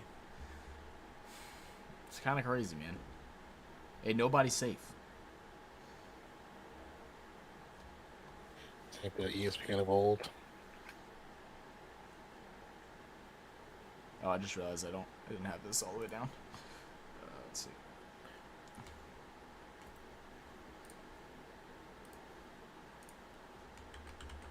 I know he's supposed to sign with somebody, but I can't remember who. I think it was ESPN, to be honest with you.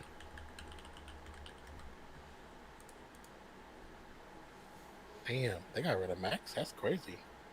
Mm-hmm. That's a person I wouldn't think they would get rid of like that. Yeah, I'm trying to think, because I think... Because they do that morning show. That morning show, yeah, it's pretty good. I like Max Kellerman. He's a little biased, but he's not horrible. Yeah, he's very biased. He's very biased. He's very biased. But the show I felt was popular enough where ESPN would break it up and put it on YouTube, on a YouTube channel. So it had views. Mm-hmm. And there was sometimes on certain occasions they would replay the whole thing in one solid block on their YouTube channel. Because that's how I saw it. I would see, those days where me and you couldn't sleep and I was still editing. That's what I'm watching at 5 o'clock in the morning. Because they're on the East Coast, so I'll be watching that. Now I just need him to fire what's his name, Nick Wright. Can't stand that dude. Fire him, please. If you're gonna fire anyone else, get rid of him. I can't stand him. He is horrible, man. His takes are the worst takes in the league. Like, they're the worst. They're never. He puts his like seal of approval on the things he says, and then literally the next day you get something totally opposite. It's like, are you not using sources at all? Are you just trying to be wrong to get clicks? Like, I don't understand, because it's ridiculous. I loved when the Warriors beat the Celtics, because to see him on Old Boy's podcast in regular ass clothes, getting drunk because all his predictions were false, was the greatest humble pie ever. He was sitting there with a drink in his hand, just couldn't believe that everything he said was wrong.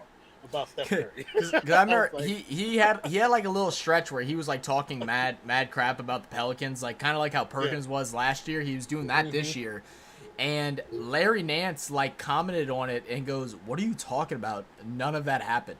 And he was like, "Well, I have sources." He's like, "Nick, I'm on the team."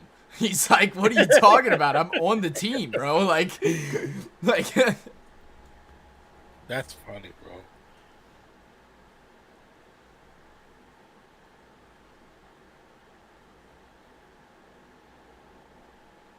Honestly, I thought Shannon had a new deal, but I'm trying to. I don't see nothing popping up. Someone said people are roasting the Suns. It says Suns bench so far, and then it shows. Oh, get my brightness down a little bit. And it shows this image of just these like my players from 2K, like all look the same. Like none of them are no good. Like that's hella funny.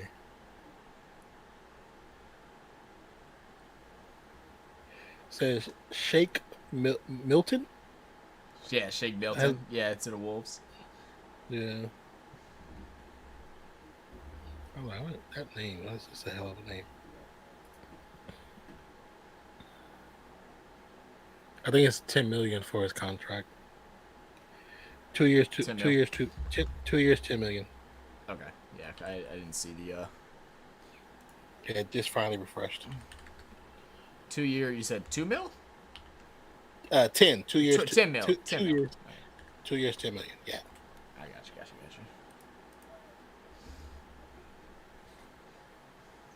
So apparently, the reason for the Browns, the issue with Bruce Brown was, it says if Brown were to return to the Nuggets, he'd be eligible for a 4-year, $50 million plus deal. But there's been plenty of word in recent days that the Indiana Pacers could be the team that slaps a lucrative deal worth over $20 million annually for Brown, and I think that's exactly what he got, right? If we scroll back up, where's Bruce Brown at? He got, I think so. 2 years, yeah. So he got a little over $20 million for 2 years.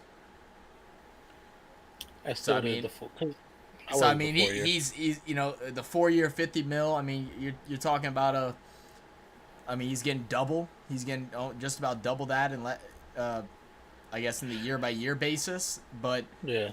It comes down to a point. I guess it's what you want to do. I mean, I'll never get upset with anybody that's trying to get their bag and make sure their family is financially stable for the rest of their lives and the lives after him. But at the same time, it's still so much money, and if you're smart with your money and can invest it properly, you can still make that same amount and still go out and win championships. Because at the end of the day, the more rings you make, the better team that you play with, the better chance you are to get deals. If he would have went and signed with someone that's in a bigger market, I mean, like, it's the Pacers. Like, you didn't even sign with a place where you can go and get, deals with a shoe company or a drink company or anything like that. Yeah. You went to Indiana. What the hell's in Indiana, corn? It's going to be the spokesperson for the Hoosiers. For the Hoosiers. Yeah, I think, because even then, you could have talked to them and say, okay, the 4-year, $50 million, say, and have something where you can do a possible renegotiation after the second year to up the ante for the last 2 years, or even up the ante for the third year, opt out for the fourth if that's what you want to do and go somewhere else. Yeah, make it your first 2 years, so like 10 to 12 mil, something like that. Third year, you ask 25 or 30 even, someone around there, and then you have an opt out and then make a decision. I think that would have been probably the best way to go about it. Yeah, right. If the numbers reflect the growth of your game, And I tell you, that's going to be a big loss for the Nuggets, man, because when he came in and they needed him, he showed up. He showed up, and it's unfortunately because the Pacers, they're gonna show up to the season, but they ain't showing up to the postseason. No.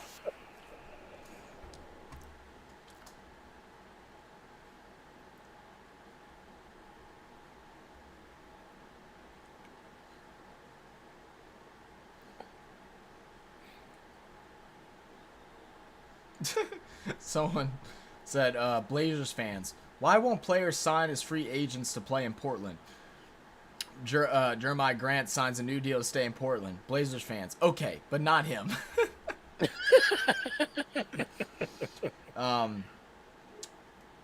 Also, so this came out earlier today before free agency started, but Ivica Zubac is apparently available for trade. Los Angeles has also made starting center Zubac available in trade talks, source said, with an idea of retaining veteran big man Mason Plumlee in his stead. The Clippers are expected to show resistance in including any prize young players such as Terrence Mann or Bones Highland. Wow. Now, so I mean, the fact that they're gonna maintain Plumlee, I almost like Zubac better than Plumlee, if I'm gonna be honest with you. Like, as far as, like, I don't know. I feel like they're what and what. When we watch Clippers games, that's always what we said. We're like, when you switch one out, you're getting the exact same thing. Yeah. But I think, and that's true, you are getting the same thing, but I think that was a consistency thing, which worked for them. Yeah. But I think they work well as a pair, to be honest with you. I don't know. I'm trying to see if Mike knows. And according to Windhurst from ESPN 2 hours ago, says that the Sixers could trade Tyrese Maxey in a deal to get Damian Lillard. I think that's a miss. Damian's a hell of a player, but Tyrese is something that you can build upon for the next 4 years. I don't know, because you don't know what Embiid's gonna do either, man. Like, you don't know when he's gonna wanna finally just be like, F this place, I want to go. You know what I mean? But Tyrese with Simmons and what's the number 2 pick in the draft this year? Mm-hmm. Portland looks a lot different. A lot different. A lot different.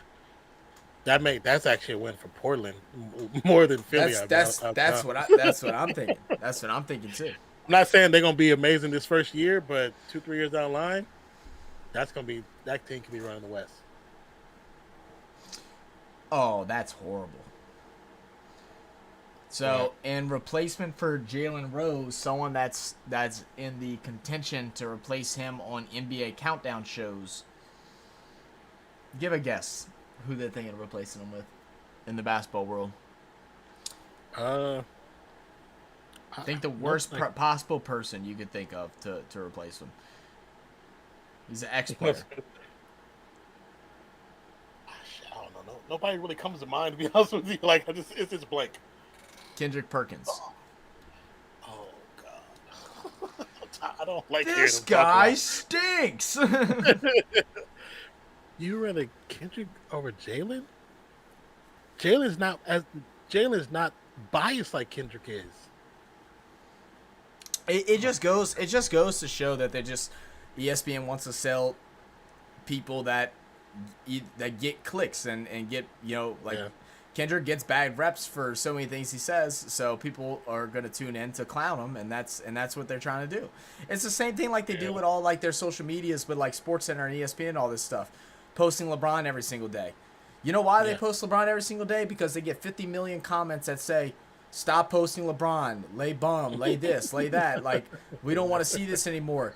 They aren't reading your comments, guys. They're just seeing interaction numbers and going, oh, let's keep posting LeBron because we're getting more interactions. That's what they want to see, obviously. Yeah, no. Dude, what happened to just good sports media, man? ESPN ain't been good since, honestly, early 2000s. Yeah. 2000 to 2008, 2010 was probably a good time. I feel like it totally switched right after your boy passed away. Stuart Scott. Well, Stuart Scott too, but like that's when it started downfall. But it really started to fall once the announcer Bill Sager. Oh, is it Craig Sager? Is it Bill Sager? Craig Sager. Thank you, Craig Sager. Yeah. It's like it was a different type of life around that place. Mm-hmm. But then people don't understand, like, ESPN back when it really became a thing it was so good to watch. You would watch the shows and you would just leave your TV on. and you know it's going to rotate shows. You know that. But you go do laundry, you go to the bathroom, you go to your room, come back downstairs, it's playing the same thing, and you would sit down and watch it again because the personalities, not only were they informative, they were entertaining, Right. and it wasn't like a lot of negativity, like they were just like how Max says stuff negatively because he knows it gets clicks. He knows that. Perkins says it because it gets clicks. It's just now it's like a social media mentality when it comes to ESPN. It's like, dude, be the ESPN we all know you can be, not the one that people want to see on Instagram. Well, I mean, that's why, like, you know, we said it when we first kind of started. We started doing this on YouTube. Like, the amount of really great YouTube sports YouTubers that are out there. You know, obviously they don't have all the intel and stuff like that, but eventually they will. You know, hopefully one day we will too. But you know, when you have guys Yeah. like Tom Grossi right now that just raised over $600,000 for children's cancer for St. Jude in 30 days while he traveled to 30 different stadiums in a month. So every day went to a new stadium and doing things like that off of YouTube because he puts on a good, unbiased show that everybody enjoys to listen, entertains, informs, and speaks his truth and his opinions, but is not biased and just trying to one side everything. Yeah, You know, yeah, he might one side his Packers a little bit, but that's his team. You're supposed to do that. You know, but yeah. he still comes at it realistically. Oh yeah, and even to the point where you're saying he might one side. I've seen him talk down his Packers while doing a Packers stream because they played like trash. He was like, "Oh yeah, we're gonna lose this game. They're playing like trash." And like I've seen him do that because it's honesty and the respect for what the craft is. Mm-hmm. So what I know we're talking about Shannon Sharp. So what could be mentioned in the coming days or possibly weeks? Shannon might be signing a deal with FanDuel TV. Like Interesting. oh boy, um, Mm-hmm. Pat McAfee. Yeah, like Pat McAfee did. Yeah. Interesting. So which means if he does, that's going to be a big deal. It's going to be big money. Yeah, yeah, big time money. FanDuel got the money to spend. That's for damn sure. Oh hell yeah. People are saying ESPN's cutting costs for firing people who actually know sports instead of the dramatic propaganda pushers is so on brand. Could not agree more or like it more. Now they do have a picture of Jeff Van Gundy in there. I don't think Jeff Van Gundy pushes propaganda and stuff like that, but I just don't think he's good. If I want to be honest with you, maybe I don't know. I Personally, just here's don't think he's good. here's the funny thing. I know as much as we talked about him throughout the playoffs, there was several situations that happened towards the latter part of the playoffs with the Lakers and with the Nuggets, and he said some things, and I was like, that's the first time in a very long time he told the truth, because you could tell he told the truth because um, the other coach next to him immediately rebutted what he said. Like, oh, what are you talking about? Like, he immediately went at him like, okay, so there is an agenda. There's an agenda because he immediately said total opposite when that's what happened on the court. That's the truth that happened on the court. Oh yeah, you talk about some of those fouls that were called, and he was like, "Yeah, that's not a foul." And they're like, and he's like, "What do you mean it's not?" He goes, "No, like that's not a foul. What are you talking about?" Maybe he knew his time was coming up, and he was just like, "You know what? F this, dude. I'm letting it rain." 16 years in, I'm a show out and let him know. You know what? Interesting. Now that you mentioned that, and we kind of connected the dots on that one, you know what? Maybe I'm a little bit of a fan of Jeff Van Gundy now.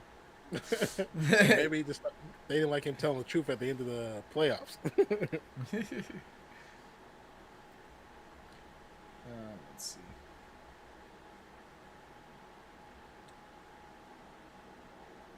Wait, that's not true. I saw someone just posted a lie and said that someone just put Kendrick Person has been fired. So many people were like, finally, even though he hasn't.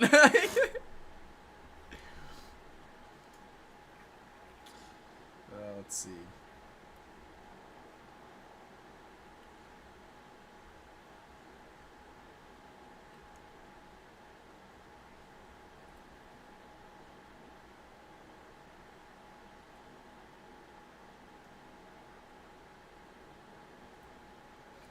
Andy Dalton came out in an interview today or yesterday saying that he doesn't think that there's 32 guys better than him at quarterback. Who said that? and Mr. Andy Dalton, Mr. Red Water Pistol. I watched you play for a year, and I really rather watch Milt rot and spoil. Like, Dalton hasn't been good in a very long time. I like him, but he hasn't been good in a very long time. What's up, Nate? Who said what up, punks? What up, Nate? Skip said, I'm going to announce my new partner on Undisputed right here, right now. Oh, Lord. Here it comes. Here we come, Skip. I'm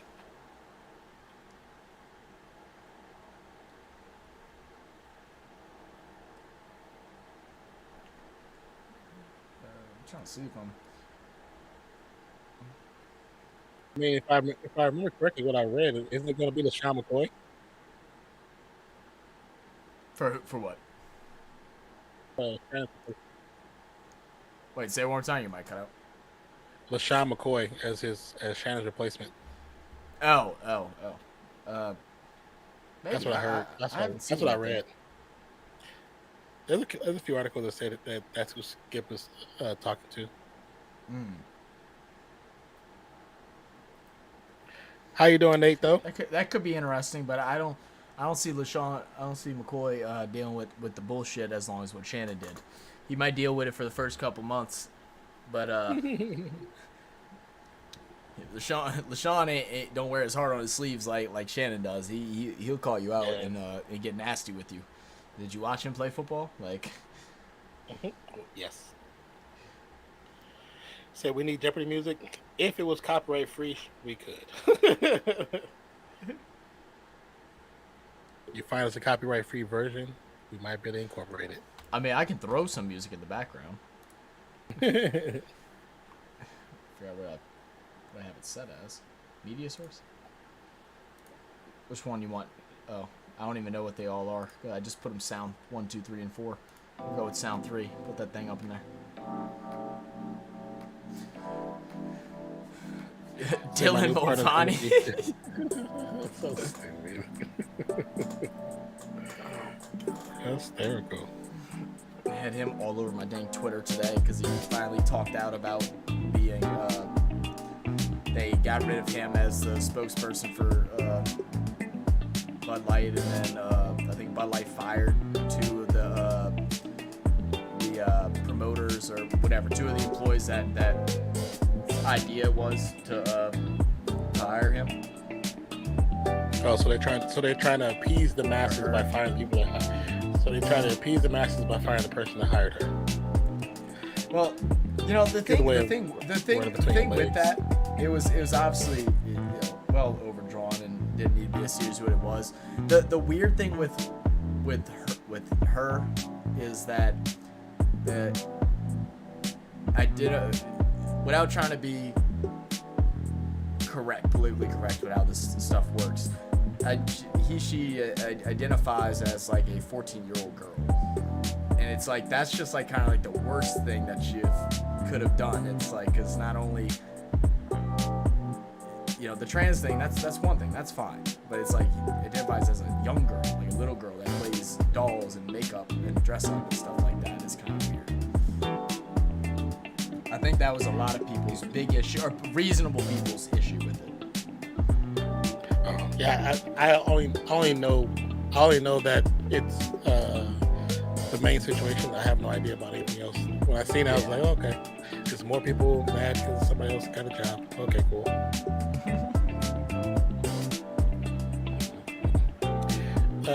Mozzie says, what did we let go of, Vincent or Strus?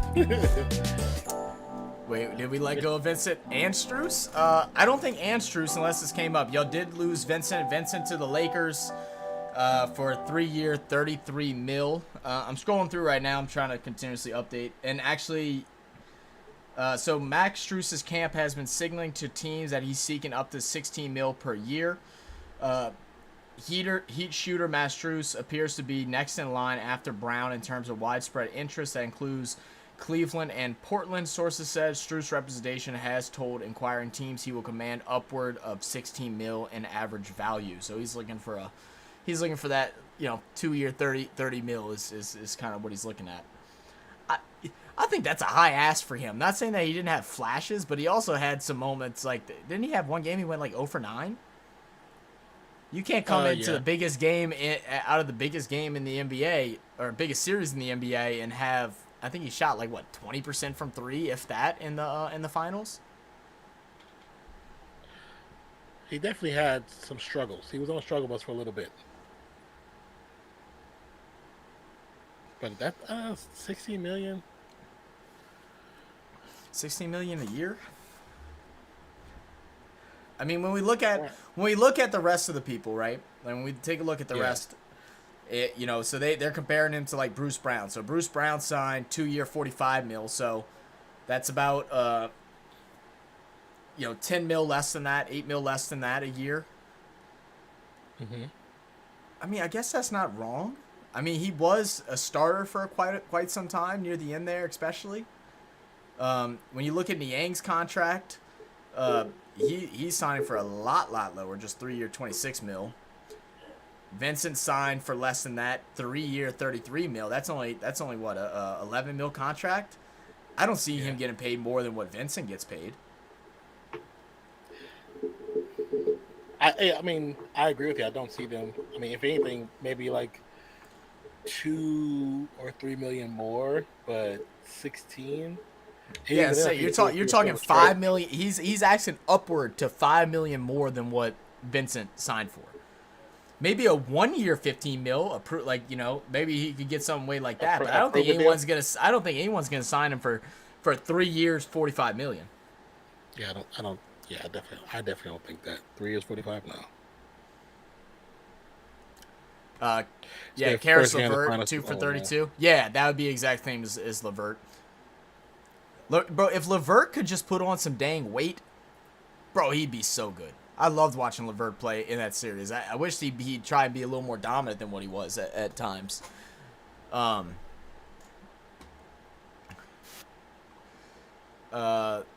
Ron says, I know this music from one of my movies. Ron says, I identify as a 9.5-inch snake. So dumb. Yeah, first game, that's what it was. First game, he went 0 for 9. Yeah, that's tough. You know, I've been seeing this big thing going around Twitter lately. All right, here you go. Got it? New Orleans Pelicans, Herb Jones has agreed to a new 4-year deal worth $54 million to stay with the Pelicans. Get your bag, baby. Get your bag. 4 years, you said? 4 years, $54 million. 54 mil. And you know what? That is what that he was. I think he was able to get a $50+ million contract is what he was eligible for, and Pelicans met it. I'm so happy they got the job done on that. I was nervous that they allow someone to offer him more, and I'm glad we kept him, man. This dude's gonna be a first team all defense many years to come. I honestly still think he got snubbed last year, and even the year prior he should have been at least on second team. That's a great deal. I'm glad we did that. Says, so the first year salary on Draymond Green's new 4-year extension is 22.3, which is actually less than what he was initially supposed to get for this upcoming season. That was negotiation key for the Warriors. His decline player option was 27.6. This slices that projected repeater tax bill by almost $43 million. So that's what their savings right now is.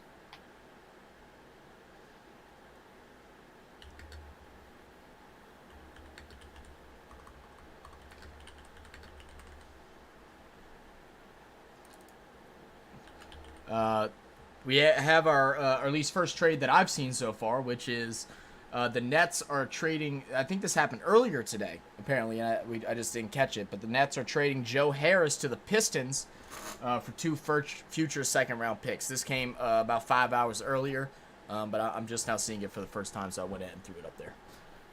Okay. LeVert to me could be the next Shy, but that's just my opinion.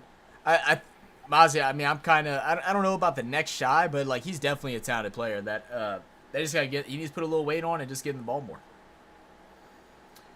Nate said, I heard a rumor that Zach smells like peach pie when he works out. Unconfirmed, though. Peach pie? Bro, boy, that would... Man, I'd work out more often if I smell like peach pie. Y'all would see, every time I go to take a bathroom break, I'd bust out some push-ups just so I could smell the peach. Peaches and cream. But what I was going to say earlier was that I've been seeing a debate going on Twitter the last couple of days of which version of LeBron is the best version during his Miami years or his second stint with the Cavs. Wait, say it one more time. I'm sorry. Was the best version of LeBron with Miami Heat or with his second stint with the Cavs? The best version? Mm-hmm. It would I would honestly say his second stint with the Cavs, because when he went to Miami Heat, he didn't know even though the world had given him the crown. Mm-hmm. I just watched the interview with Shannon Sharp and D Wade. I now, because of that interview, he was not ready for a lot of things that was thrown at him. He wasn't ready for it. Yeah. And even when he went to Miami, he still wasn't ready for it. It really took D Wade to take pressure off of him to allow him to be the person that he became in Cleveland. Yeah. So I think the second iteration in Cleveland is probably the best version of him. Yeah, I couldn't agree more. I was saying the amount of people that's showing Miami, I'm like he was special in Miami. Don't get me wrong, but he had a lot of help. I mean, that was that was still Wade's basketball team. That was D Wade's team. 100%. But when he went back to the Cavs and won that championship for his hometown, that's what it was all about. That was the best version of LeBron by far. And it's the best version because he had to be the bigger man to even go back to Cleveland after the letter that the owner wrote about him after leaving to Miami. How bad the owner talked down on him. Mm-hmm. You know how big of a person you have to be to go back into that situation. Yeah. Mm-hmm. Yep. So as of an hour ago, Mozzie and any other Heat fans and Cavs fans, apparently the Heat and Cavs are trying to get a third team involved in a potential Max Strus sign and trade deal. So maybe we'll get some news on that soon.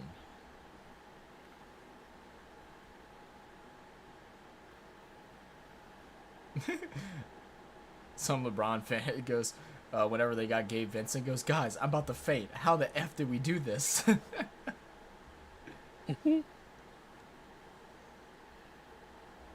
Who did it? This one was...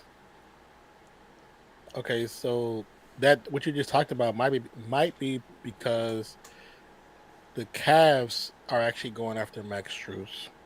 Yes. And an hour ago, it was mentioned that they were trying to finalize a 4-year deal with Max Strus for $64 million. Wow. Yeah. Wow. And that was posted an hour ago. Cavs are being active. Who've they grabbed so far? They got Niang. I think I wrote Cavs twice. They grabbed someone else, didn't they? They grabbed they've re-signed LeVert. And so they're gonna go for another shooter. They really are just trying. They just want to be a 3-point chucking up team. They're trying to be the most 3-point shooting team in the league. But they also have a good defense, though. Mm-hmm. They have a decent defense, and if in the East, if you can shut them down, they saw what happened in the last couple playoffs in the big game. If you can shut them down, certain teams, you will control the leagues. Mm.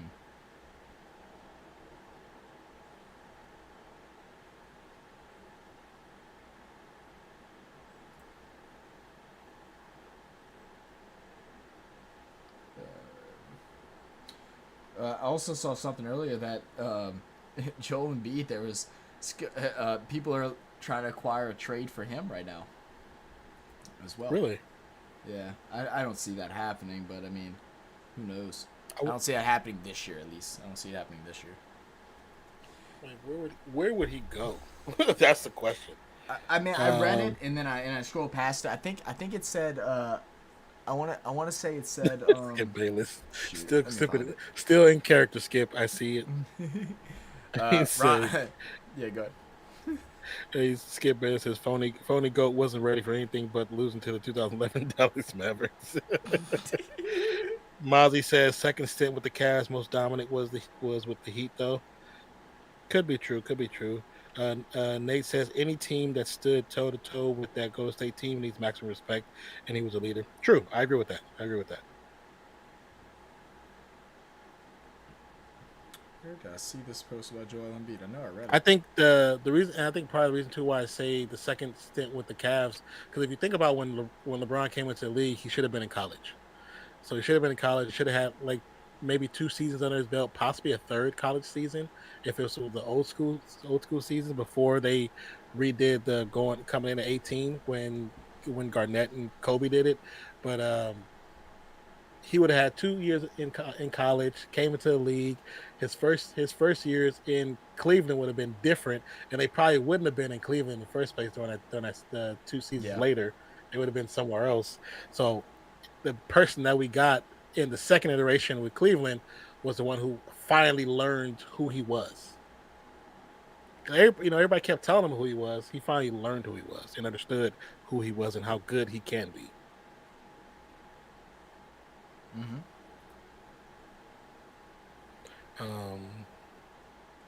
Nothing else new yet. Just refreshing. Yeah, it's I'm just constantly looking back over.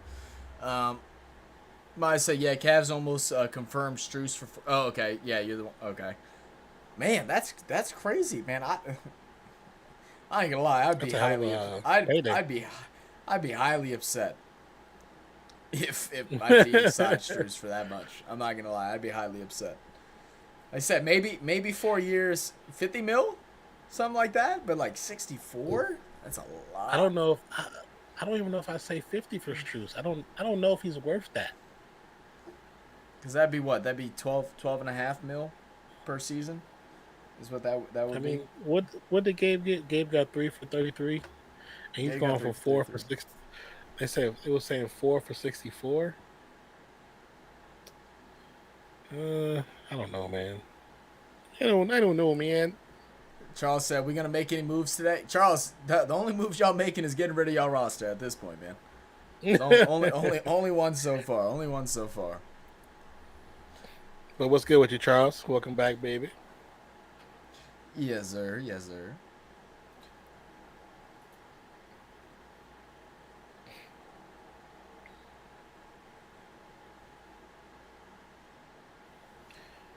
Yeah, I'm already seeing a whole bunch of people tweeting about Pels should be on the lookout for Zubac, about trying to possibly get a trade for Zubac. Really? Mozzie says Strus is a gamble. LOL, his max should be 2 years, maybe even 1. He's inconsistent. He is inconsistent. It sucks because when he hits, he's hitting. But when he's off, he's off. Yeah. It couldn't be more off.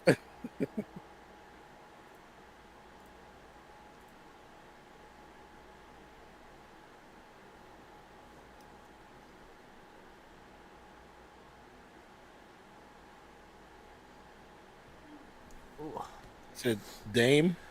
I mean, if they're getting rid of those guys like that, I mean, well, those guys are walking, so I mean, it's a possibility for making space for something like that. But they're not trading them off; they're just walking. So who knows? Who really knows? Yeah, and what we just before you hopped in, we had just seen that there was rumors of possibly Dame being traded to the 76ers for Maxey. Yeah, which is crazy too. Which is crazy. That's such a big win for Portland. For Portland. I mean, Dame is game changer. Don't get me wrong, but like, man, that means Portland is dangerous in 3 years. Absolutely. Yeah, dangerous. it's an immediate change for Philly, but does that make them contenders for the title? I don't know, because it's a lot of times it all hedges on Embiid, and we've seen Embiid this year, he just didn't show up all the time in the playoffs. He finally got his MVP and played like he didn't deserve his MVP. Mm-hmm. So why is Kyle on the team? Kyle Lowry still? Come on, man. You the one that you and Mozzie, y'all obsessed over Kyle. I've heard. Look at that. There you go. Stream Elements. Exactly. Stream Elements remembers. They won't forget. Mozzie says Lowry hero first round pick for Dame. The only hero would make sense. Lowry, I feel like just I don't think that does anything for him. I mean, it just that'd be that would be a trade and the release. Yeah, right. Yeah, that's exactly what it would be, a trade and release. I don't think they would. I don't think they have room for Lowry and how he plays, his style of ball. Hero maybe, because he's kind of a hot dog, so he kind of fit in with the young cats. But Lowry, no.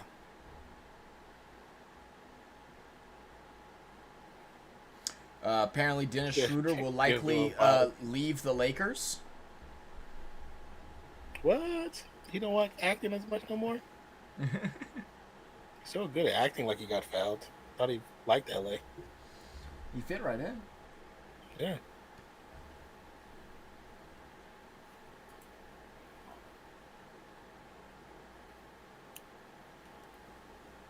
You say Lowry for anything top shelf. All right, here we go, Miami. Finally, Miami making a move. Y'all took somebody from the y'all took somebody from the Pelicans. Oh, Mr. Josh Richardson has signed to Miami. And let me see what the deal is. A 2-year deal. We don't quite have the I don't see the amount yet, but I'll have that update as soon as I see it. Richardson returns to the franchise that drafted him in 2015. Richardson was a guy that we picked up, and just from watching his game for a little bit, he's pretty well on defense. He's a streaky 3-point shooter. He'll miss a lot and then make a lot. It's just kind of how he is. He puts a lot of energy on the court, but I mean, it's not like it's a crazy move. Yeah, it ain't none. Ain't none at all. Yeah, Josh Richardson back home. That's what it is. Josh Richardson coming back home, man. Welcome with open arms. Don't be mean, okay?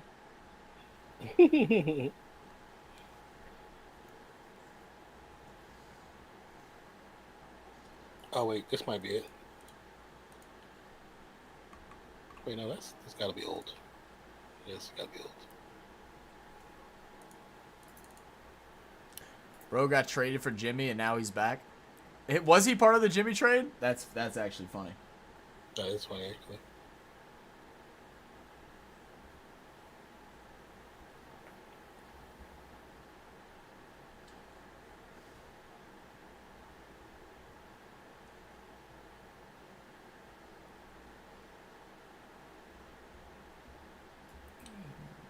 Yeah, I don't see anything about his numbers just yet.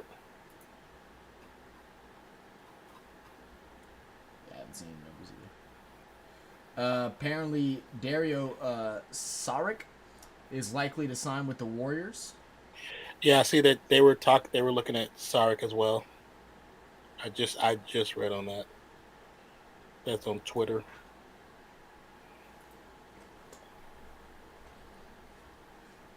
Oh, all right. So this again is as an hour ago. So apparently Max Strus does seem like he's going to the Cavs. They're working on finalizing the deal right now. So at some point we're going to get that update on him. It seems like, unless everything falls through. But that was actually reported by Legion Hoops, according to Evan Massey, which I don't know who Evan Massey is. They said Evan Massey is reporting. I went clicked on his account. He's a 19-year-old from Alabama and has 64 followers. So I don't know if Legion Hoops is just screwing around or what. I can't believe they actually posted that as him being the source. That's kind of nuts. Is he friends with him? Is he friends with Strus or something? Is that how he has the inside knowledge? Like, I don't know if I trust that one. My favorite Twitter profile that does the sports stuff, people always get caught listening to him, is the Butt Crack Sports. Oh, the Butt Crack Sports, yeah. They be catching everybody. them and Ballsack Sports, they both do it, bro. Have people freaking out, and like it's like, just read the name, just read the name. It says Yeah, Evan parody in the Massey's cap. title. That's what I'm thinking too, Mozzie. I can't believe that. Untamed Music, what's up, Untamed? Said Jay Rich is inconsistent. Oh, yeah. No, by far, man. By far. We were hoping we were going to get something from him, but, yeah, didn't work out. Didn't work out at all. I was no surprise that we didn't extend him, which also makes the Devontae Graham trade that we did to grab him look like a good bit of a bust. Even though Devontae was also very inconsistent. Although his first game with the Spurs, I think he dropped like 36 points or something like that. Like it was something crazy. And it's like, oh, all right, Devontae. Might said we made Richardson a starter, then man's comeback worth a bag of chips. Maz said Evan Massey's cap. Charles said, did Brook Lopez sign yet? No, there has not been any news on Brook Lopez, but there has been news on who's going to replace Jeff Van Gundy. And you know what? I'm interested to see how it's going to go because of his voice is a little raspy as far as an announcer standpoint. But I think it's a good move for him because his coaching career has been troublesome. Can you give a guess? Doc Rivers. He said raspy stuff. Yeah. Todd with the facts in the building was good. Todd said the Graham trade was a salary dump. Yeah. Pretty much, man. Pretty much. It was just unfortunate. We were hoping we were going to get another 3-point shooter, and Josh shot horribly with us, and then basically just worked his way out of the lineup. Even though we need to get rid of that salary, it's just no shooting. We got a bag of chips.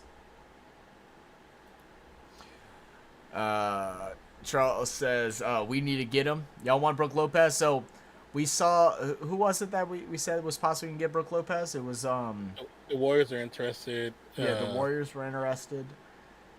I forgot the other teams. I know the Lakers said they were interested, but the Lakers are interested in any big name. Basically.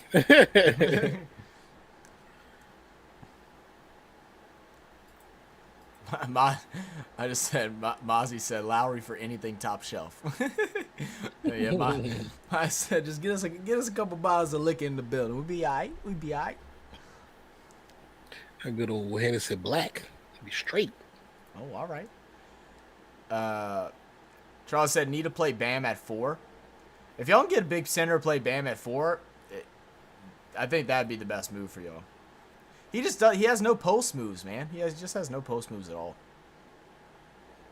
Do you think he could widen his shooting range, though, to be able to play at the 4? I mean, now 4s have to be able to shoot threes, at least fairly consistently. We know he can bring the ball up and do things like that, but it could crowd the middle if he can't adjust. Yeah, that's true.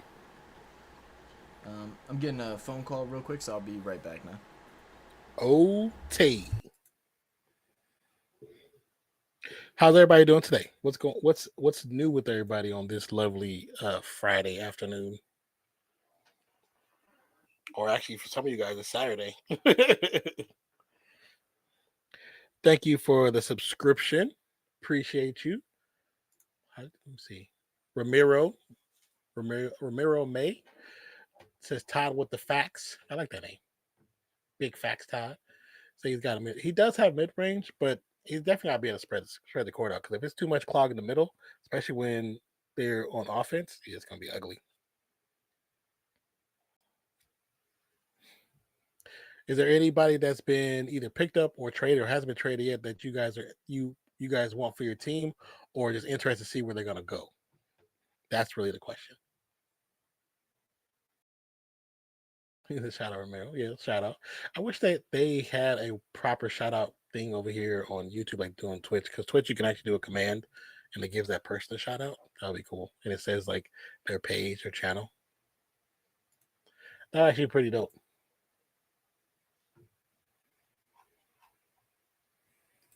So some free refreshes to see what's anything new. Nope, they keep showing the Herb Jones thing.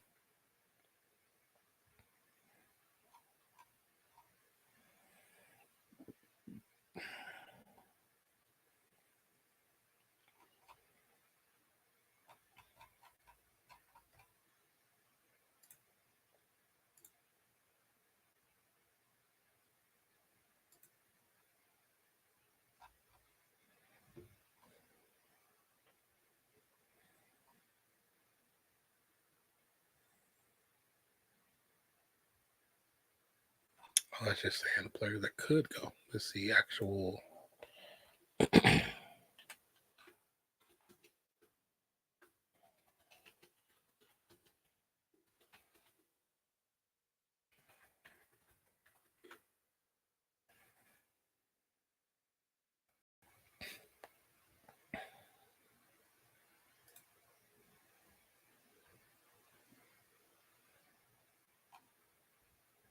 So curious what's going to happen with James Harden.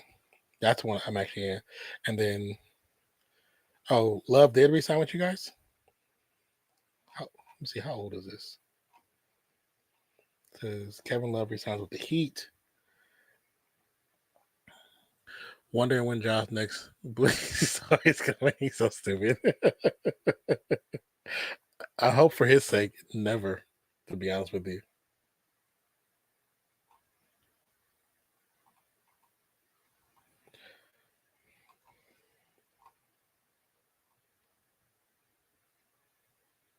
Wait, is this right? Is Yuta Watanabe signs with the Suns? That's actually a pretty good pickup because I know the Warriors were looking at him too. Is that? No, I don't want to be on your list.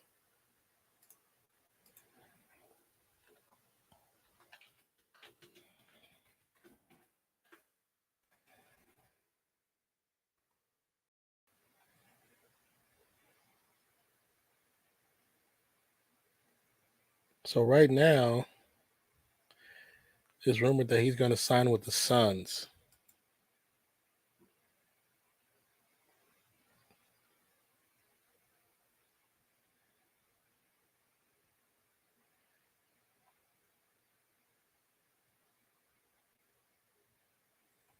That's actually a really good signing. That's a good signing right there.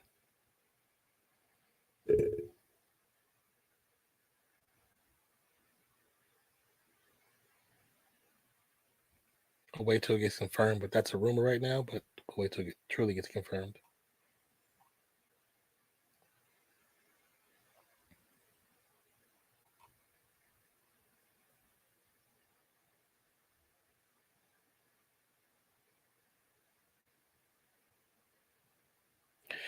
Crazy to think that Sixers are not expected to sign Tyrese Maxey to an extension. That's kind of wild. That's really wild. Like at moments, he was like your best player.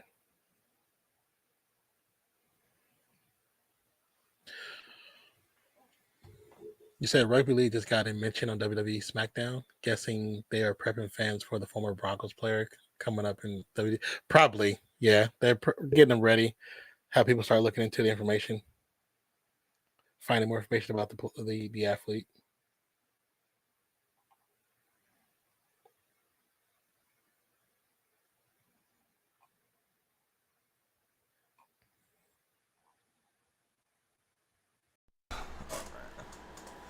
Yeah, I saw someone in one of our comments mentioned that. Where did I put my phone? Someone in our comments mentioned that they're actually trying to get I think like the first game for just about every single team to play in Vegas or something like that. Apparently, someone in our comments yesterday said that they weren't going to just bring one matchup to Vegas, that they were going to have like I don't remember what they said, but they were going to try and get every team to play one game in Vegas next year or something like that. Oh, interesting. Which is definitely interesting, yeah. Yeah. As soon as that schedule comes out, like I said, I already talked to my dad, so we'll have a room and just got to get out there. And man, I would love to try and go if we're able to. Yeah, it would be cool if we could. Yeah. Might have to start well, once we get monetization back, put a little bit on the side so we can try and save up to be able to do that. That'd be sick. Yeah. If we're able to. As I say, if we're able to. If we're able to. I understand. That'd be tough.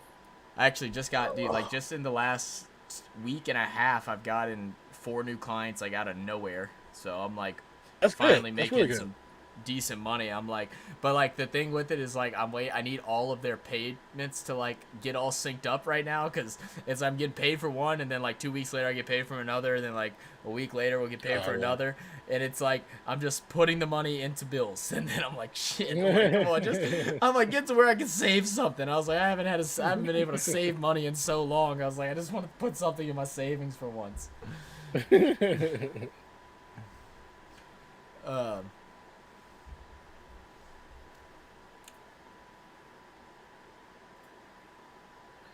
Says Cole Oh. called the guy Well, an ex-rugby star, and Wade Barrett corrected him with rugby league. That's funny. so Are we starting to beef the correction beef? oh, so not I know we're getting a little bit slower into this. How about we'll cut this thing out right around 8 o'clock, and then what we can do is we can go ahead and send everybody over to Dolph. He's going live with the Nola Bros tonight at 8. Okay. If you think that sounds good, just because things are getting a little bit slower. I don't know about you. I'm starting to slowly run out of topics to talk about unless y'all bring something up. Oh yeah. I mean, I didn't think we were gonna be on super long anyway. Yeah, me So either. I figured hour or two, depending on what the impact of free agency was. And plus, I'm actually hungry. You hungry, man? I'm hungry. I haven't eaten today. Let me see if I can redirect to. I can. Perfect. I'm gonna set up the redirect now. So guys, make sure once we end, which we still got 30 minutes, we're gonna chill for 30 more minutes, see if we'll get some breaking news. I know there's a couple rumors still out there. We're still trying to see what's gonna happen with Brooke Lopez. We're trying to see what's happening with Max Strus. So there's a couple guys we're gonna wait on, but we'll go ahead and close things out at 8. So in 30 minutes, and we'll ship y'all off to Dolph 17 from the Keeping It Real Who Dat Sports Podcast. He'll be live with the Nola Bros, who is someone I talked about earlier. Till, the guy whose brother owns We Dat's Chicken and Shrimp. So we'll send y'all over with them. They're gonna have a really good show, and I think he invited me on too, so I might be able to pop in for a little bit. I got to get a couple things done, and then I might stop by and say what's up. If y'all aren't sick and tired of seeing me, you know what I mean. Huh. So, what Dolph brought up a pretty cool question yesterday when I was live with them and Hoodie on Hoodie's channel. What who do you think right now is the most dominant player in his sport out of all sports?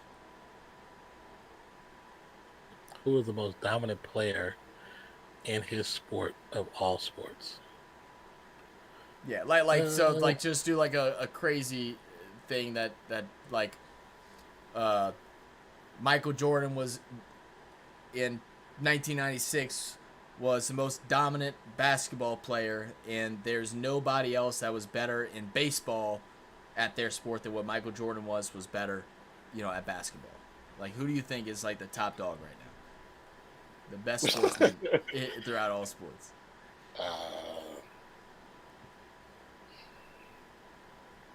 I mean, most dominant. No single player comes to mind, to be honest with you. So, what me and Dolph actually had the same idea on it, and it Unless was you're going like Messi or was show. Well, no, just dominant this year. Like, we're not saying like all time great, because obviously Messi, Ronaldo okay. out there. We're like this year. What we both said was Shohei Ohtani. Yeah, I would have thought about him. Yeah. But he's definitely been pretty good. I don't know his full stats, so I can't even say yes or no. So I couldn't even tell you. Well, I mean, right now in it, he hit his I think he's at 29 home runs, which leads the league. When he hit the league hitting home runs, he also threw 10 strikeouts in that game. It's just, when it comes to baseball and dominance, it seems like it's him. Like, I know you got like Mookie Betts, who's really good too. Aaron Judge is good at what he does and everything like that. But Shohei to play as a pitcher, a fielder, and a batter and do all three great is kind of outstanding. Yeah, it definitely is kind of outstanding. Like I said, I just don't know. I didn't know his stats, so I would have never even thought of him. Yeah. But I can definitely see where you guys picked him. Definitely see it.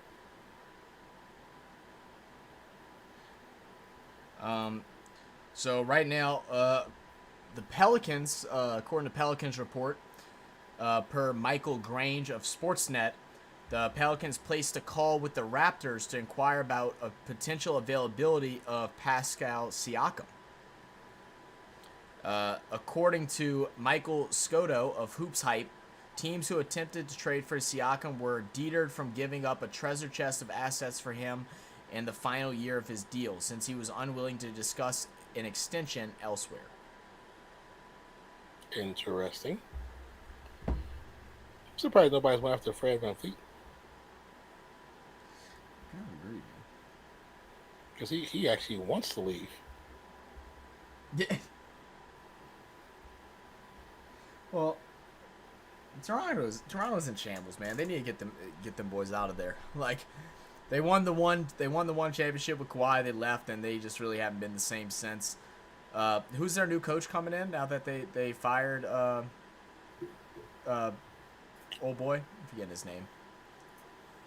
I'm about to look it up.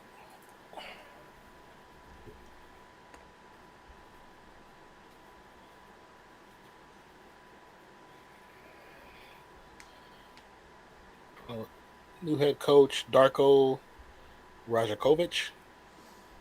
Rajakovic. Did he coach anywhere else before? He was an assistant coach for somewhere, I believe. Now I'm kind of remembering now. Like, He was a Grizzlies assistant. Grizzlies assistant. That's what it was.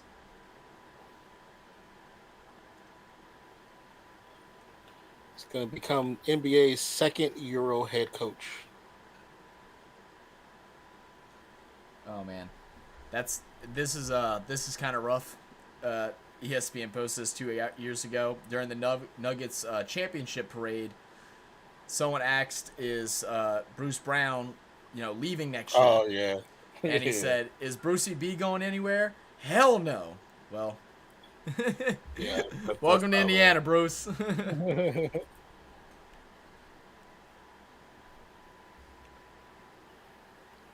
Somebody posted that like right after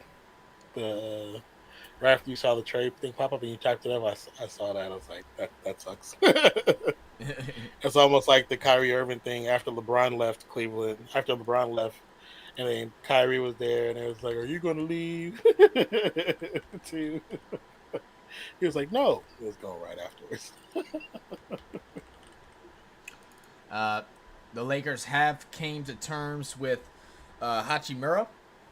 He's going to sign a 3-year, $51 million. A cool $51 million.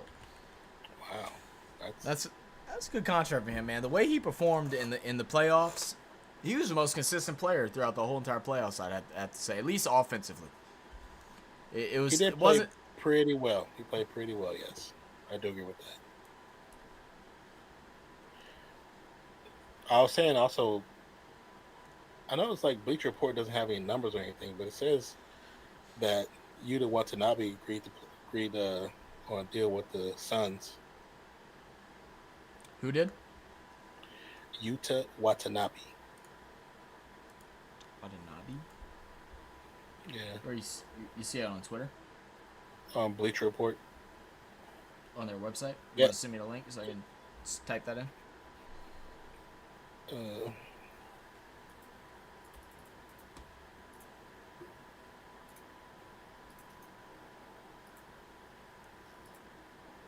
Link is in the chat box. Cool. It's number 5 of 36 on their list. And it said K Love resigns with the Heat.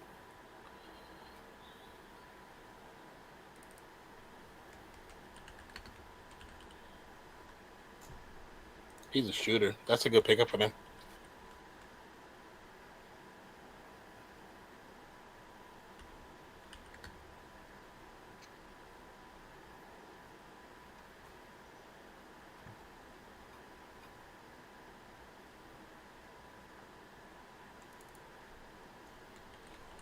I don't know much about him. Who did he play for previously?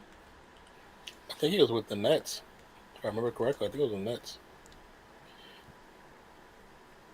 He's a Yeah, it should pretty be good easy. defender. He's a good shooter. I know the Warriors were interested in him, but he played. So he already played with KD. So he's basically going to play with KD again. Hmm. But that's actually a good bench piece. That's a really good bench piece. Possibly could be a starter, depending on who else they pick up. Hmm.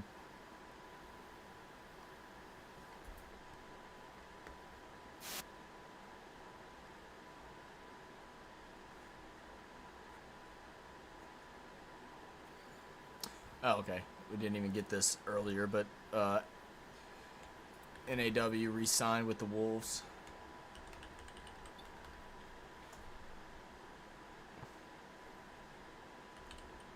The only thing, they don't show the money on this one.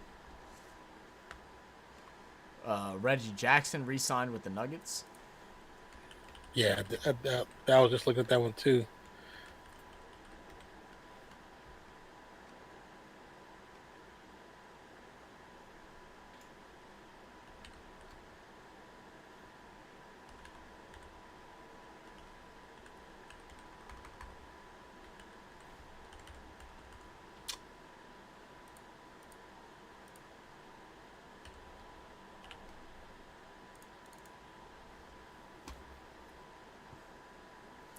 Porzingis extension with the Celtics.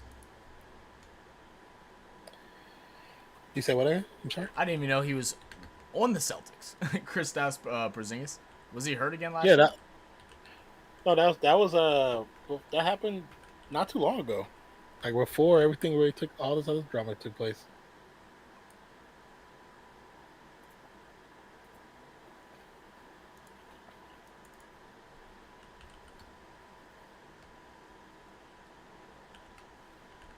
He was part of that Marcus Smart trade.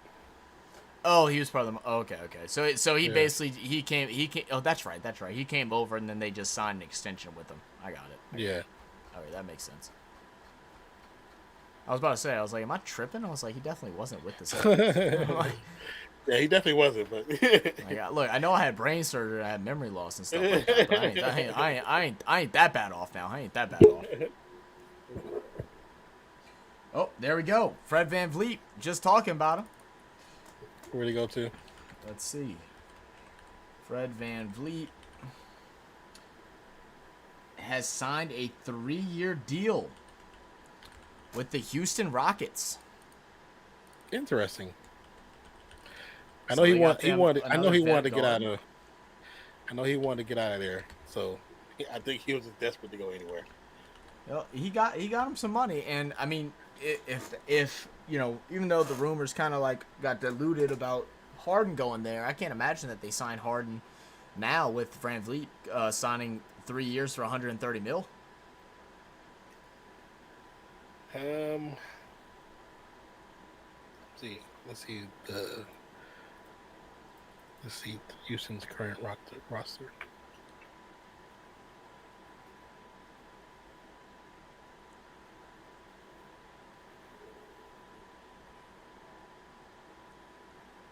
Okay, yeah, because the main point guard is Kevin Porter. Oh, this is actually interesting. So apparently, uh, Harden, I think the rumors about him wanting to go to the Rockets were true, but during an interview with Paul George, Jalen Green said it could be good if he said it could be good. It could be bad if Harden comes back, and Harden was not happy about that. So Because Jalen he don't. Green is basically the reason why he's not coming back. But do you Or see the talent? Like the youth that Houston has, he doesn't fit in. oh, I mean, I agree with that. That's what I'm saying. I don't think Jalen Green is necessarily wrong, but at the same time, when's the last time that Houston has had a winning record or even a competent team? It's been since James Harden's been gone. No, I'm saying, but I don't know how many games you were able to see this year. They coaching aside, they have talent. Uh, I think I think Harden coming there disrupts that talent or any growth per se with that talent. And I don't think he would mesh with that coaching staff either.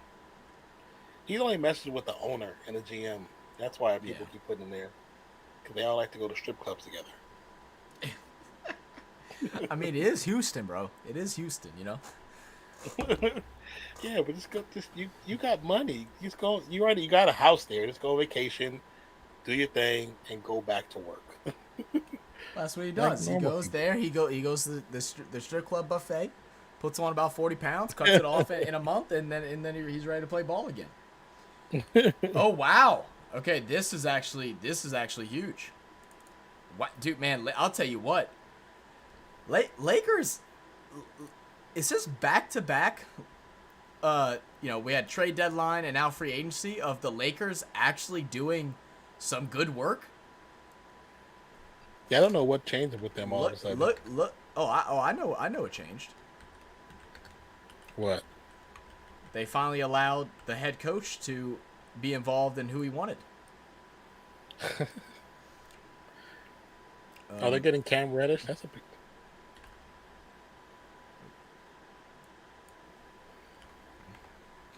Getting Cam Reddish.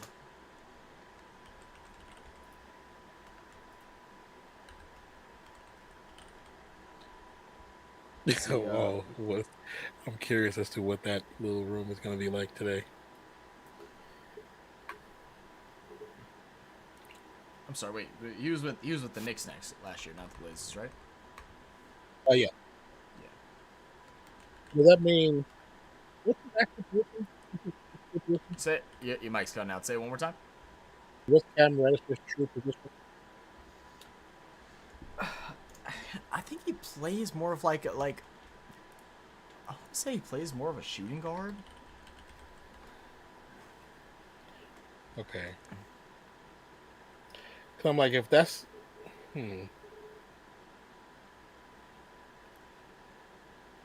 Oh, he played. They had. I'm sorry. I got that mixed up. He played power forward and small forward. power forward and small forward. Yeah, So that's probably your. that's the dude to give. That's a young cat to give relief for LeBron. Basically, is what that is. Yeah. Because he can handle the rock. It says on here current team was the Trailblazers. So wait, he was with the Trailblazers? Yeah, he signed with the Trailblazers, but I've seen one picture with him with a Trailblazers jersey on, and then one with a Knicks jersey on. So I'm like really confused. Nate, you still in here? Was Reddish on the Knicks last year? Am I just like losing my mind? And LeBron tweeted underneath it said "goat things," so he's excited about this one. So you it's a got parody LeBron account. Jesus. Rui Hachimura at power forward. You have Cam Reddish at power forward. Austin Reeves at small forward. Lonnie Walker at small forward. Jared Vanderbilt at power forward.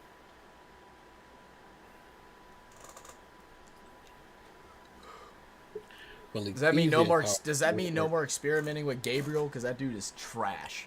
Is that what this means? Winning and Gabriel's power forward and Troy Brown's power forward. It's interesting how they have so many power forwards. Mm-hmm. Or just forwards, period. They have so many forwards. And Shaquille Harrison is power forward too. Is a small forward. And then Tristan, who's a forward. Technically the center, but yeah. I find it so funny. Kuzma tweeted out, DC, let's turn this ship around. May take time, but I'm committed to you guys and turn the city up. Thanks, Kuzma. I'm sure the Wizards are really happy that one of their role players is ready to turn things up. yeah, exactly.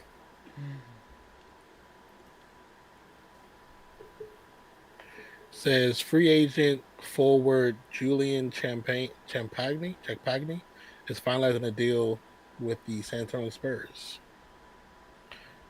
I did. Champagny agrees to a 4-year, $12 million for the Spurs. Is the final year of his team option?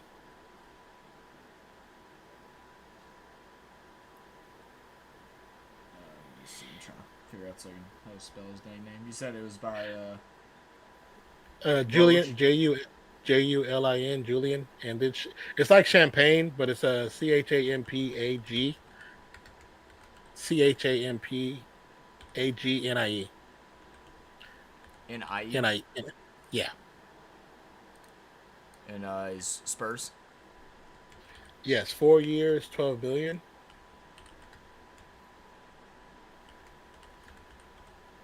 All right, all right. Um, I still don't see the Cam Reddish one. I saw a couple people post it. Yeah, I still don't see the numbers. Yeah, I haven't seen the. I saw a 2 year. I just didn't see the number. I think it was Shams that tweeted it first. That I saw. Oh, okay. Okay.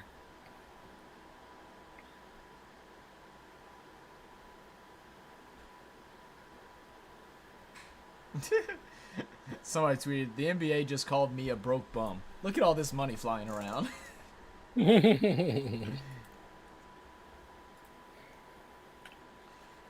So now I know you were telling us that there was possible trade potential between Paul George and James Harden, but according to Windhurst 9 hours ago, Clippers are not offering PG for Harden.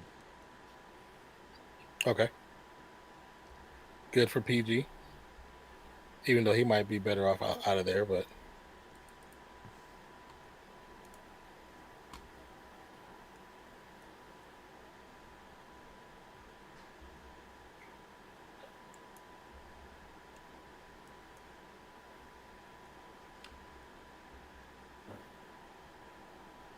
So now with the loss of Bruce Brown, do you think that really affects the Nuggets' chance of going back to back this year? Do you think that one piece can't be replaced? no, I think it's replaceable. I just don't know who they would get to replace it. You don't think there's anyone on their bench that can do it? Because I mean, On their bench? with him being gone, that means Reggie Jackson could possibly get some more minutes. That means Christian Brown will get some more minutes, and he looked pretty nice last year. Especially that last series. That last series, he looked really good. But Yeah, I was as far as Christian Brown. I wouldn't. I don't know if I would say he would be able to replace what Bruce brought to the table. Reggie maybe. It just depends on if the Reggie we saw when Kawhi was injured shows up. If that Reggie shows up, then yes, that's easy. He yeah, can 'cause, I easily mean, do that. Reggie seems to be like one of those guys that he's got to start to play good. He's kind of like Jordan Poole in that Yeah, sense, because when he comes off yeah. the bench, he struggles. What up, What's Slim? good, Slim? How you Slim doing? said, "What up, family?" Chilling, man. Going over this. Actually, we probably can go do a quick run through. So we're closing things out here at 8, and then we're gonna go ahead and send everybody over to the Keeping It Real Who Dat Sports podcast with Dolph 17, and he has a special guest in the Nola Bros. I believe Till's gonna be there. I'm not sure if the rest of the bros are gonna be there, but we're gonna send y'all over there in just a couple minutes. Unless something crazy happens, another signing happens, we'll go through these real quick, and then we'll go ahead and ship y'all out as soon as Dolph goes live. So I mean, we'll just go top for bottom, skip a couple that don't really matter. I mean, the Draymond Green one. I mean, did that kind of give you just a breath of fresh air, even though we kind of figured it was coming, but that it actually happened as a Warriors fan? Like, is that like you're like, all right, we're sticking. I mean, I assumed he would, but yeah, it does. It gives you a little. Okay, cool, good. I mean, my thoughts were right on how I figured he should feel about the team. You know what I'm saying? Mm-hmm. Yeah, Especially I with mean, them moving off away from Jordan Poole and basically proving to him that they want to build with him. That's really what that move was, basically. yeah, and I think them getting rid of Poole is good for Poole as well. I mean, let him go be Yeah, in some yeah, place where he can start and see what he can make. Obviously he wasn't comfortable anymore over there. I know I sent you the conversation that apparently took place between him and Draymond. yeah. Poole, everybody was like, man, we should have kept Poole just for his trash talking. He basically was telling Draymond he could he got more women than Draymond did in Michigan. Told him, I don't know why you spend all this money. You're gonna be jobless next season. And that was the final straw that took Draymond to knock a suck out. I mean, you know, we've always said on our channel, you can disrespect and shit talk all you want. Don't talk about my financial stability and don't talk about my family. And you know, he touched on his you know, him as a player, him as a man. Yeah, I think if that is true, if that's what was said, I understand the punch. I understand it.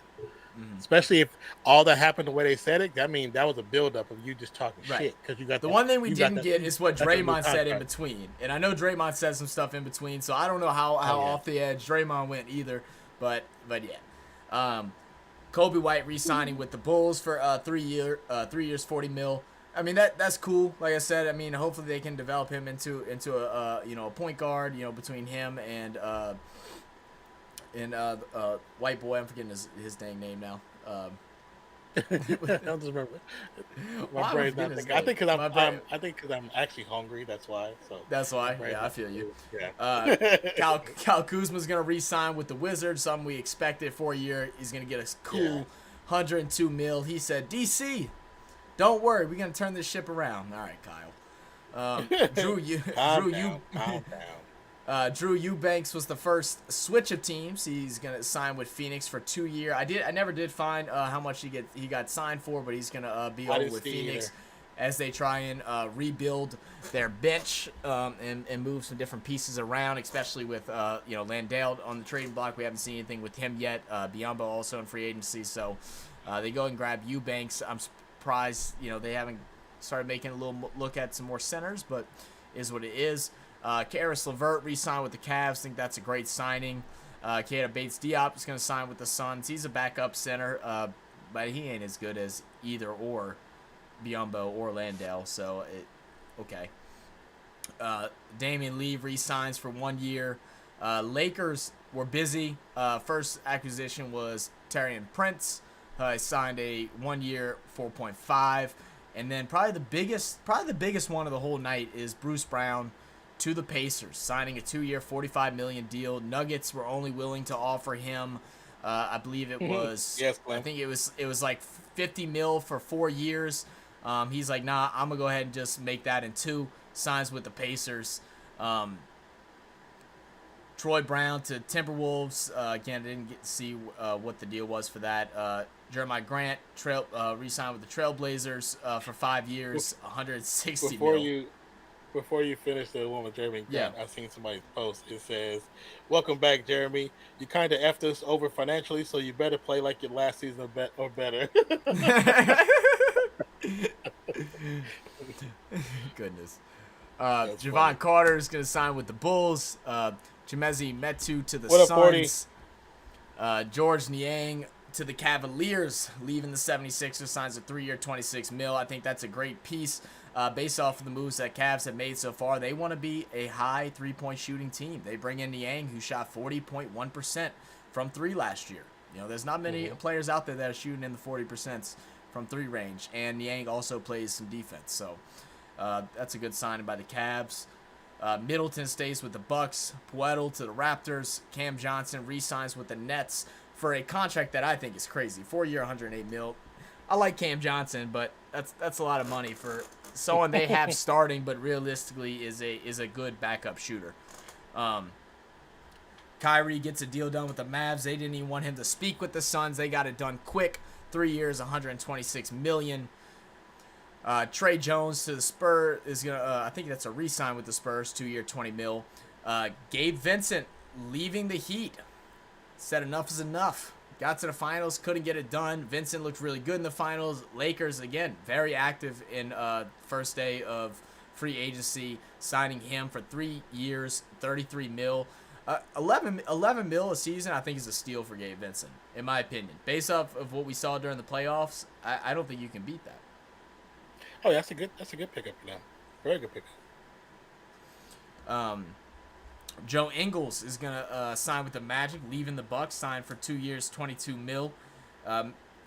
Like Non said, when this happened, Bucks trying not to go to the finals ever again. They getting rid of a lot of key pieces. They signed Milden, but they getting rid of Ingles, and then not doing anything on their end of things, not picking up anybody new. is a interesting move. I wonder if they're gonna try and negotiate a trade at some point, or if they're just gonna run it how they got it. Yeah, I would assume a trade's coming. I would assume too. Herb Jones re-signs with the Pels, 4-year, $54 million. I know us Pels fans are super excited about that one. Not on Herb. Joe Harris leaves the Nets, signs with the Pistons. And I'm sorry, this is actually a trade. So the Nets are receiving 2 second-round picks for Joe Harris from the Pistons. I think it's a good move. The Pistons and the Magic are like some of these young teams that along with the Rockets, where their records don't show it, but they're trying to build some type of foundation there. I don't think Joe Harris is like a super big game changer, but I think it's a good move. It's a solid move.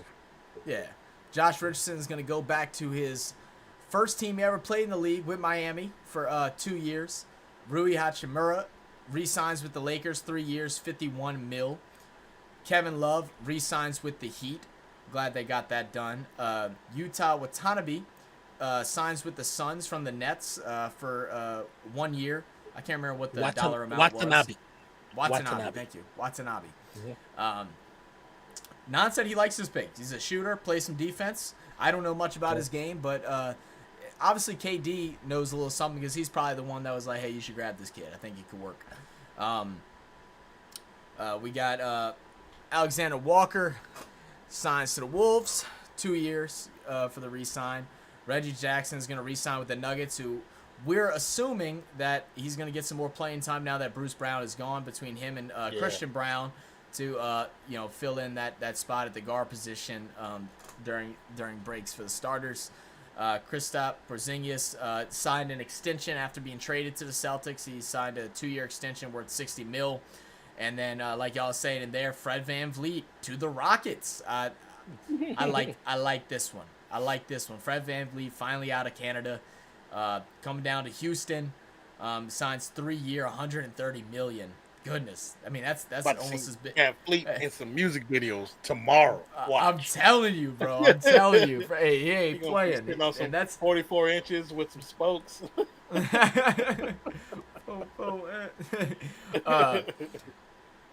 And then right near the end, we saw Cam Reddish signed to the Lakers. And I don't think we ever got to confirm whether it's from the. I believe it's from. He was with the Knicks. I saw 2 different things. One thing showed me Knicks. One thing showed me Blazers. And for the life of me, I can't remember where he played last. But he signs to the Lakers, and I think that's a great pick. Power forward, small forward. He's a guy that can come in, that's young, former first-round pick that can take some minutes away from LeBron, now that we're assuming he's going to have to start limiting his minutes, especially during the regular season. And Cam Reddish hopefully will be able to come help that out.